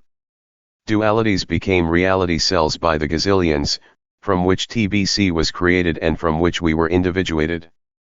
We are part and par cell of AUM, a cellular digital consciousness that eventually defined a space-time subset which provides the causal framework for our physical experience, defines our physical universe, and our overall local reality SYSTEM, OS. Section 4 provides the logical background that leads to this conclusion and Section 5 explains how it works. If you are partial to sound bites, try these. We are one with AUM. We are made in the image of AUM. AUM is the one source, the creator of all that else. AUM is love. I'm sure you could think up many more, but sound bites are often misleading in their brevity and usually created to deliver an emotional impact. Sound bites are best used to serve demagoguery and do not make for good communications. Resist turning knowledge into slogans. Likewise resist the sloganeers' attempt to spun pseudo-knowledge into your mind. Without slogans, politicians would be forced to express real thoughts instead of just sniping at each other with test-marketed soundbite bullets. Can you imagine a politician without emotion-laden sound bites? Can you imagine a politician with nothing to say? Bear in mind that a politician, like any marketer, is interested in manipulating opinion and behavior, not communicating information. In general, do not look for truth in Congress, courtrooms, or in advertising behind lecterns or pulpits or on TV. Regardless of what the media might be, if the speaker, or writer, has a product or a point of view he is trying to sell, he is marketing to capture your opinion, not trying to give you information for your benefit. As always, open-minded skepticism applied to your own data solves the problem, but you must get out there and get the data before tentative conclusions can become actual ones. We are an integral part of a bigger consciousness system. Do not let your innate sense of self-importance allow you to disregard the fact that we are only a minor part of this larger consciousness system. Being a small part of the whole makes no statement about relative importance. Without a doubt, the notion of relative importance within a consciousness system is a contrivance of needy ego. We would never contemplate ripping out our colon and anus because they cannot, either singly or in combination, initiate and maintain polite dinner table conversation. That is not their function. Some might consider them as undesirable parts, but that would be stupid. Their function is as important. Book 2, Section 3, Chapter 44 I 403. And critical as the unction of other parts of our physical system. They are an integral part of us. We are an integral part of AUM. There is no justification for either feeling special or feeling not special because of the part you play. Consider how important it is that all the cells, tissue, organs, and other parts of the complex biological system that we call our body perform their individual missions and fulfill their purpose without worrying about what is in it for them. What if your liver, heart, or the bacteria in your intestine, in a fit of laziness and self-importance generated by not being aware of the bigger picture, concluded that their constant effort was too much usable and decided to goof off? You get the point. If every part does not fulfill its purpose, the entire system suffers or perhaps dies. Your relationship to the whole of consciousness is like that. Although knowledge thrives on separateness, wisdom sees itself as part of a whole. Let's look at some examples of entities that do not relate to the whole, that do not understand the larger system that sustains them, entities that live within a small picture. In the biological realm we have malignant cancers, parasites that destroy their hosts, and most people who, in a convincing imitation of the cancers and parasites, abuse their niche in the larger, ecological, system to whatever extent possible, seeking only to maximize their personal short-term gain. And the consciousness realm, again it is people who seem to have a difficult time seeing the big picture. Do you notice a consistency in behavior here that tells us something about ourselves? If people understood the big picture within their consciousness system, the big picture within their physical system would be obvious and earn their utmost respect. They would naturally see themselves and all others, human and otherwise, as full partners in a shared experience of existence. If the cancer, the parasites, or the people understood the relationship that they have with the whole, possessed a free will, and were intelligent enough to do something about it, they would first control, and then reverse, their self-destructive behavior. They would work to change the long-term lose-lose situation they are generating because of their lack of awareness, and would develop a symbiotic win-win relationship with the larger system that sustains them. We humans are part of several ecosystems that sustain us. We must be good citizens and develop and maintain a long-term win-win relationship with each. As aware, bright, sentient entities, either physical or non-physical, consciousness is the largest and most fundamental sustaining system within the capacity of our awareness. Consciousness is the primary ecosystem lo which we belong. NPMRN is our biome, OS is our community, PMR is our niche, and Earth is our habitat. 404 my big toe what is the point? At the next lower level of awareness, within PMR and on planet Earth, the Earth itself and its life forms and element forms comprises our largest sustaining system. Below that, there are species, cultures, nations, businesses, families, and individuals. Most of us know that we must constantly expend effort to form win-win relationships with other individuals. That realization is a good logical hierarchy and is the first step toward being a fully responsible individual, making the most of your native capacity. You must become a responsible citizen, integrated contributing part, at all levels of interaction and relationship, from individuals, to organizations and groups, to the Earth, to consciousness. Growing up seems to be nothing more than achieving a series of ever-widening perspectives. Don't quit prematurely, before you have fulfilled your full growth potential, outgrow your belief UAPS, and begin to enjoy the magnificence of your true heritage as a chip from the old consciousness block. Because of the efficiency of specialization, we and all other complex products of evolution are simply monolithic homogenized entities. We are made up of specific parts with specialized functions. Likewise, is not one big homogenized uniform mind thing with no parts. Is nothing other than consciousness and must design, build, and evolve its structures and subsystems with consciousness. Can structure and limit subsets of consciousness, information, memory, and digital processing power in a multitude of interesting and profitable ways. Every being, as it evolves on each level of its existence, must learn how to use and explore the possibilities within that level to improve its profitability. Is no different. Needs us as pan of its being for multiple purposes, just as you need your circulatory system for multiple purposes.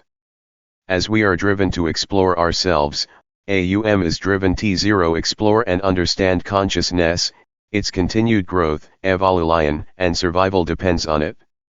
We should find this particularly easy to understand. our bodies, medicine, how we interact with each other, the environment, and the physical universe have always been the focal point and primary motivation of our science. We first want to, and need to, know about us.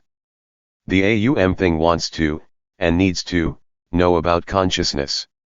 I am sure we could think up many interesting questions and issues about motivation, good, evil, delusion, creativity, ego, quality, love, fear, pain, profitability, productivity, new possibilities, competing ideologies, violence, pacifism, intelligence, evolutionary direction, initial conditions, rule sets, and so on, all useful information about consciousness evolution.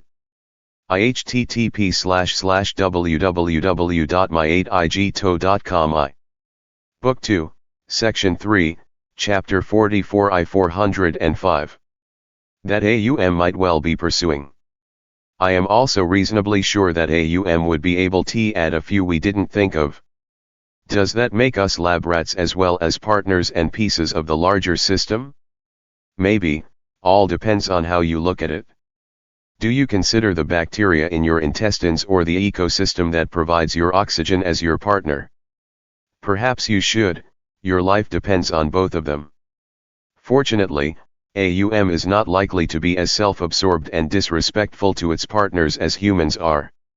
We may be the key active ingredients of a cyclical process that takes raw consciousness and transforms it into something more refined and valuable by mimicking or applying AUM's evolutionary process, like a consciousness transmutation machine or an entropy reduction factory that is an integral part of a larger consciousness cycle. VLE are part of the mechanism that eventually enables the conversion, evolution, of dim individuated unit.s of consciousness into empowered love beings. Could AUM be employing us similarly to how we employ bacteria to help clean up oil spills or use a compressor and fluid R.O cool a refrigerator? Perhaps we are a work of an, created for its own sake, or a work of science undertaken to discover something new. Y.LE may be valuable because we express AUM's betting in a way that is profitable, pleasing, aesthetic, or interesting to AUM. AUM may be playing Jessica to our rendition of Roger Rabbit, and thus values us simply because we make him laugh. No doubt, there is great value in humor. Likewise, there is no doubt that we humans, as a species, especially if one enjoys dark comedy and slapstick, often make Curly, Moe, and Larry look like serious college professors by comparison. Perhaps that wasn't a good analogy, as one recall, Curly, Moe and Larry have always been indistinguishable from serious college professors. OWELJ, you know what one mean, we humans do some REAJJ funny stuff, we are a wild and crazy bunch of animals. I can hardly wait to see what we come up with for the grand finale. Perhaps our function from ALVF's point of view represents some mixture of all of the above, along with a few others I haven't thought of. There are many ways to be an integral part of AUIVL's evolution. I like the lab rat and consciousness transmuting bacteria options best, but I will be the first to admit that I might not be totally aware of everything AUM does all day at the office. The point is, we can reasonably define an immediate purpose as WELJ as a larger purpose and a larger purpose, even if we are not absolutely sure about the details of the larger purpose of our larger purpose. 406 My big toe what is the point? Picture consciousness pulling itself up by its bootstraps, picture yourself as a bootstrap. AUM science is focused on understanding the processes of consciousness evolution and making them as efficient and productive as possible. AUM does not exist for us. It does whatever it needs to do for its own reasons and according to its own profitability requirements. We are simply a part of that process. The numero uno digital dude is the larger reality. Every other apparent reality is derived by applying various constraints and rule sets to various interactive subsets of individuated awareness within a specific calculation space called a dimension. Think simulation and virtual reality. If I have gotten too far out ahead conceptually, be patient, Section 4 will develop much of the supporting logic for these ideas. We may, by the vagaries of evolution, be no more than the analogical equivalent of AUM's intestinal banaria, or perhaps more colorfully, AUM's colon and anus, and as such we should expect to have no appreciation for the ultimate activities of the whole, such as polite din-table conversation. In that case, we keep on keeping on because that is what one ve do. Our perspective is too small. Lo, see the bigger picture that connects us. Lo, a whole that exists beyond our comprehension. Have a laugh or at least a chuckle, and let it go. Self-importance, the hallmark of the ego, is always self-destructive. Why are one people so poor at fulfilling their immediate purpose of becoming more, growing, improving their spiritual content, and evolving the quality of their consciousness? Given that this is our larger purpose, that this is what we are supposed to do, you would hope that we would be better at it. Most humans, and other residents of other sphere, and most sentient non-physical beings as well, are delusional, ego-bound, because they live in a small perspective reality with small perspective. Knowledge and even less understanding. There is no privileged group. Everyone must start at the bottom and pull themselves up by their bootstraps. That is how consciousness reduces its entropy, by growing up, maturing, dropping limitations of vision and understanding, shedding ego and delusion, becoming all it can be. Your ego, in its reaction to fear, insulates your delusion from reality with an array of self-protective and self-justifying rationalizations. The only way out of that trap is by making a serious effort to outgrow your limitations and overcome your fear by developing a big picture understanding of existence. A personal big picture understanding, improving the quality of your consciousness, and developing your capacity to love are all interrelated, mutually reinforcing aspects of a successfully evolving consciousness. Book 2, Section 3, Chapter 44 I 407. Being. TI1 There are no shortcuts. You are an evolving chunk of individuated consciousness within the OS community, that by itself defines the nature of your being and determines the purpose of your existence. Most sentient, conscious, self-aware beings, physical or non-physical, experience the feelings described in chapters 8 and 9 of this book as a mixture of joy, peace, pain, fear, and pleasure. The feeling of sadness follows the ca1ing of love. Beings with higher intelligence are typically dominated by feelings of self-induced fear and pain. That is the price they pay for their advanced knowledge, a dangerous thing, and the greater opportunities that go with it. Eating that metaphorical apple from the tree of knowledge carried with it the potential for expanded evolutionary success or failure. Self-awareness and the knowledge that comes with it was the beginning of AUM's great experiment and our great struggle, the beginning of our employment as an NUOP transfer media within the consciousness cycle, lab rats, high NUOP T0 low entropy consciousness transmuting bacteria, expressions of art, participants in scientific inquiry, stand-up comedians, or all of the above. 45. Mind, brain, and body.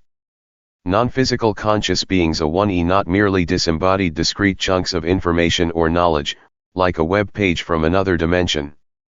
They are differentiated, bounded, individuated, singular unit, consciousness energy, self-organizing, digital subsystems constrained to a specific form and functionality.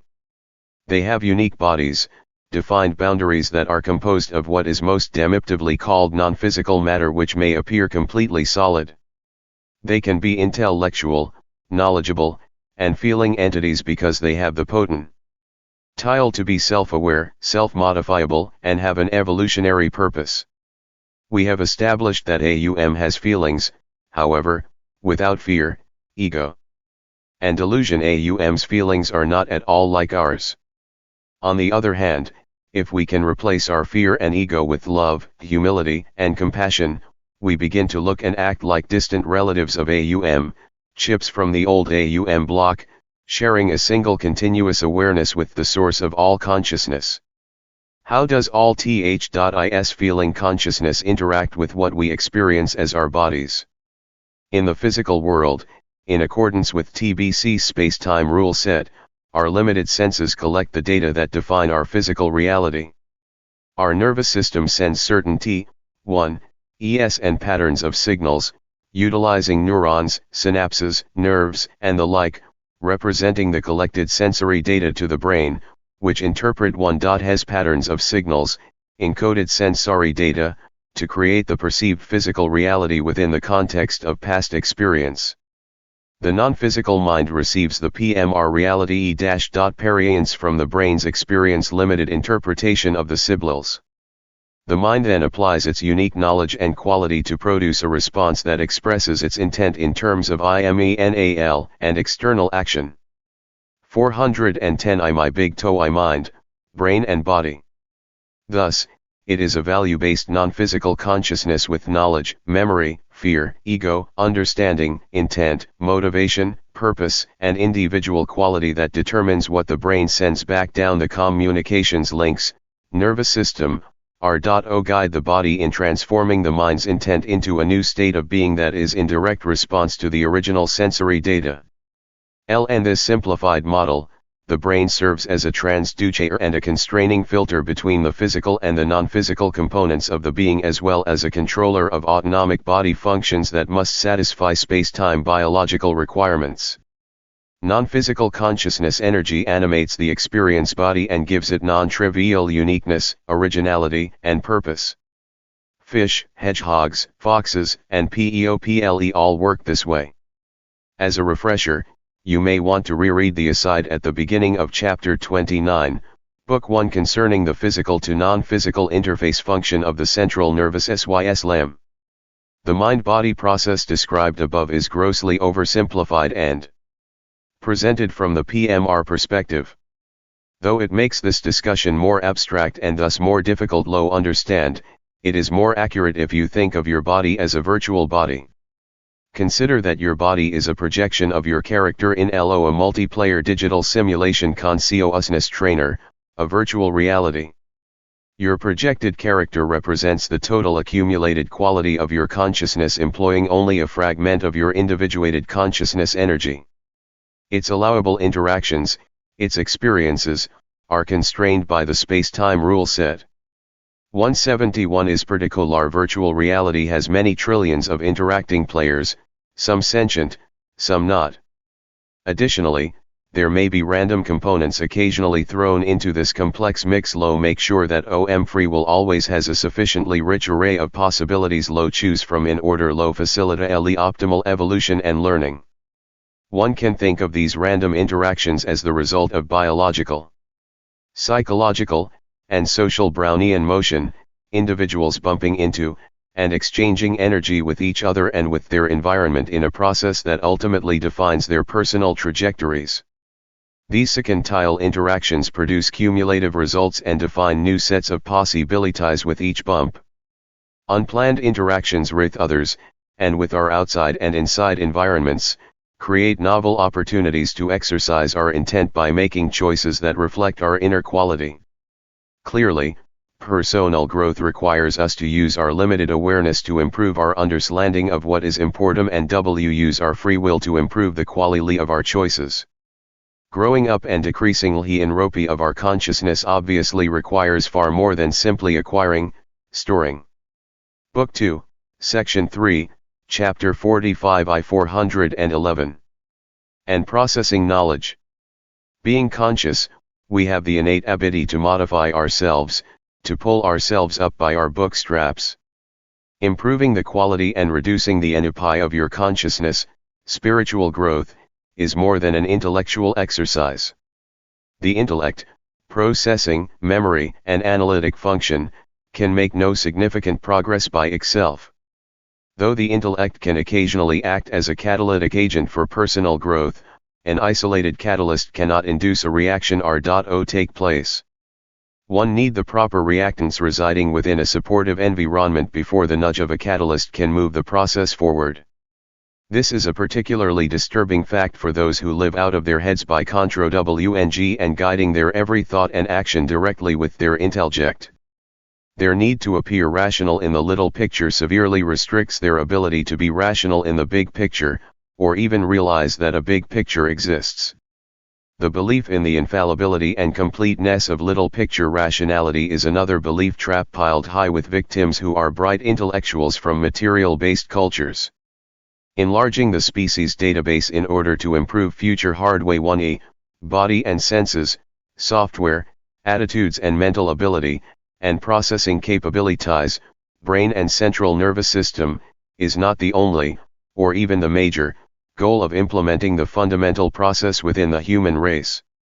Fulfilling our individual purpose for existing, decreasing our overall individuated system entropy, improving spiritual content, or evolving the quality of our consciousness are more fundamental, crucial, and necessary components of our total evolution than biological evolution. Biological evolution merely provides the stage, props, and setting for facilitating consciousness evolution. Consciousness evolution is the main act, yet we spend lifetimes dedicated to nothing more than rearranging the stage props.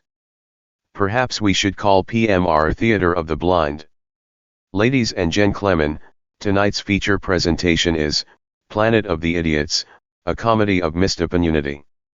Starring Top Monkey the Magnificent, playing all significant roles by himself. The evolution of our physical system, people, critters, plants, planet, solar system, and universe, plays out the choices and random events that are constrained to evolve within the limited possibilities of the space-time rule set. The physical evolution drama moves forward as a subset of big-picture consciousness evolution. JT provides the setting for our virtual reality UANR and the context and rules for our interactions. Those interactions lead us to choices, and choices provide us with opportunities for self-improvement. Our physical reality, our perceptual experience, and 412 I my big toe I mind, brain and body. The physical evolution of our species and our universe, is an extremely small part of a much bigger evolutionary drama. Uh-oh, I feel some of the techies tugging on my sleeve again. They have been extremely patient with these high-level non-mathematical philosophical descriptions and I think we shall take a short break and see what they want. It appears that some of the more left-brained individuals traveling with us are having problems with randomness, digital systems, and free will. Actually, the issue they raise represents a well-known and important problem of both science and philosophy and deserves some attention. Many individuals find the existence of free will to be so intuitively obvious that they do not understand what the fuss is all about. That these more right-brained individuals have somehow managed to intuit the correct answer without going through a rigorous intellectual exercise may be the result of fortuitous cultural belief, or, if they are more like you, the result of highly intelligent and accurate observation coupled with brilliant inductive reasoning. If the theoretical existence of free will is not an issue that challenges your understanding, you may want to skip to the end of this rather lengthy aside. Otherwise, please join us on this little excursion into the relationships that logically connect consciousness, evolution, psi effects, and free will. The choice is yours, right? Randomness is not as trivial a concept as it first appears. Many mathematicians, digital physicists, and computer scientists get wound up over the distinction between truly random and pseudo-random. I have been using the word random to connote uncertainty in a process, input, or result. The randomness required to support the choice-making free will described above within a digital consciousness virtual reality like PMR is not dependent on the distinction between random and pseudo-random. Pseudo-randomness, the same randomness we use every day in our computer simulations and models, is all that is necessary to grant us free will. When multiple choices of nearly equal probability occur, the result is uncertain. Because it reflects the ever-changing minute details of the moment that are a function of our changing, growing, intent and quality. Significant choices are mostly made at or beyond the uncertain edge of our certain knowledge. Our choices as expressions of our dynamic consciousness quality, are constantly groping at the vague periphery of our personal limitations. In more technical terms, making a choice and learning from it is analogous to sampling a noisy signal. Individual measurements, executions of intent, are uncertain. That is why bootstrapping our consciousness quality is a slow tentative process that yields best to small steady pressures that are generally applied in the right direction. Personal growth often develops slowly and hesitantly from the seeds of our experience that are planted by our intuition at the ragged, noisy, outer edge of our understanding and awareness. Book 2, Section 3, Chapter 45 I 413. Given a dynamic consciousness system composed of interacting entities with free will, the final result, at the end of a delta t, remains uncertain until it is achieved.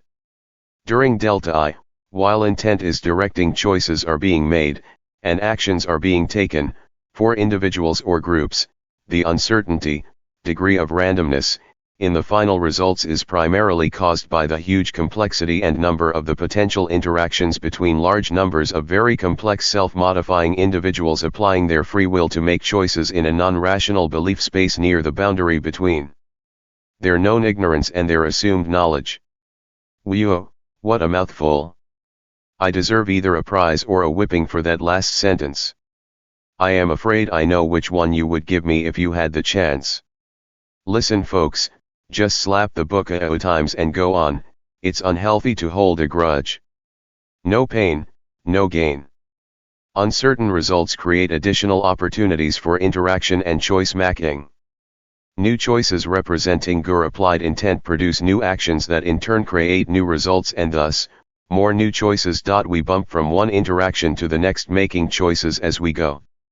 Each choice generates new opportunities and additional choices. Feedback from previous choices encourages us to modify consciousness qual.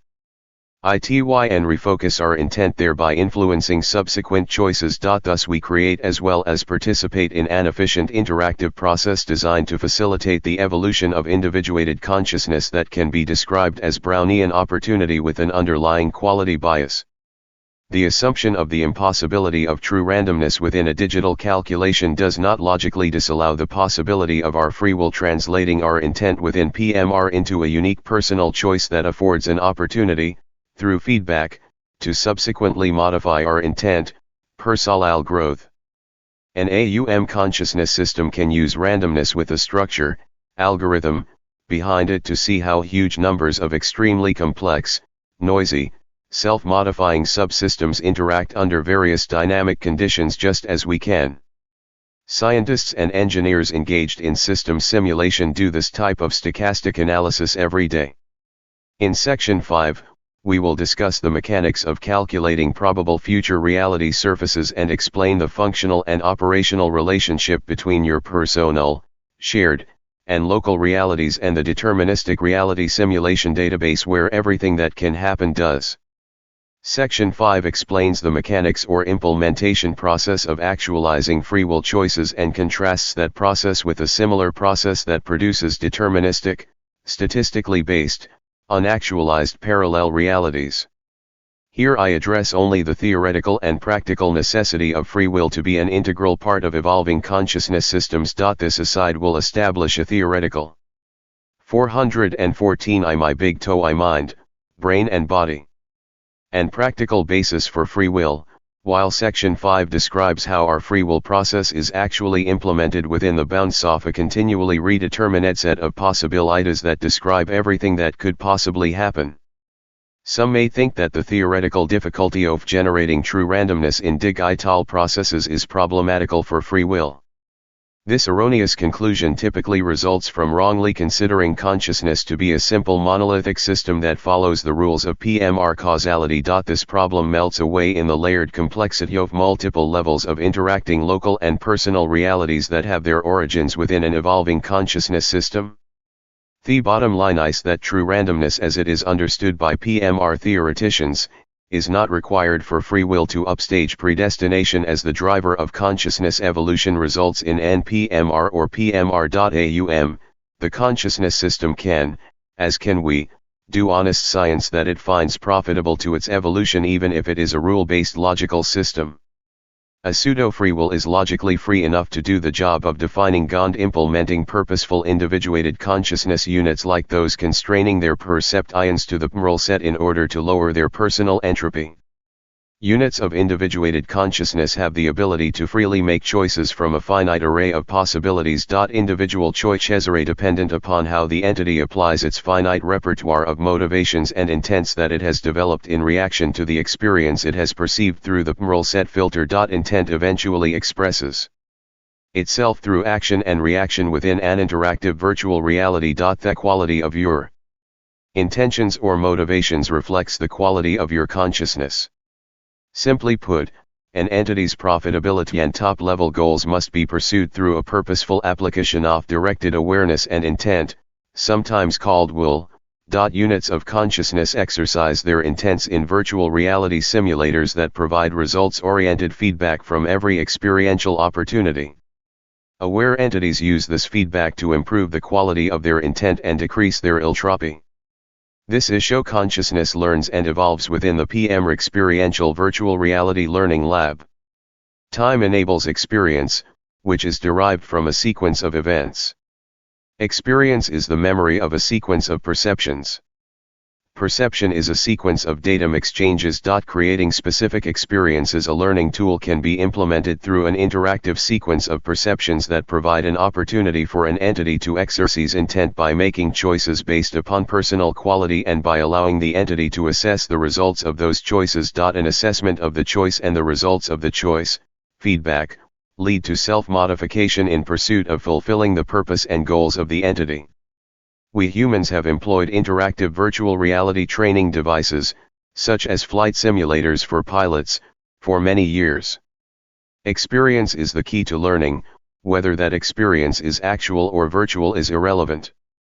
Learning is the key to consciousness evolution. Experience, operational memory and I11 interpretive processing, perception, data cole. Book 2, Section 3, Chapter 45 I-415. Lection, Free Will, Choice, and the Ability to Learn, Information Processing Developing Results and Conclusions, and Grow, Self-Modification Relative to Profitability Goals, are fundamental attributes of successfully evolving consciousness. Compare that last sentence with the descriptions given in chapters 24 through 28 of Book 1 and especially the beginning of Chapter 7 of this book, where memory array of challenging data exchanges, interactions, between the entity and its internal and external environments, self-aware information processing, and self-modification in pursuit of profitability were given as the fundamental attributes of consciousness.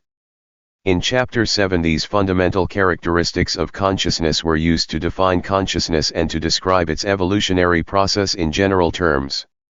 Now it becomes clear that an experiential virtual reality like PMR facilitates consciousness evolution by thoroughly and methodically exercising each of its four fundamental characteristics. PMR learning labs are well designed by evolution to accomplish their purpose. They deliver exactly what we need to optimize our opportunities for self-improvement. Free will, the ability to make choices in order to effect self-modification in the pursuit of evolutionary profitability, is part of the definition of consciousness itself. Free will is not an outside condition that must be applied to consciousness, it is fundamental to the existence of consciousness. Free will is a necessary attribute of successfully evolving consciousness.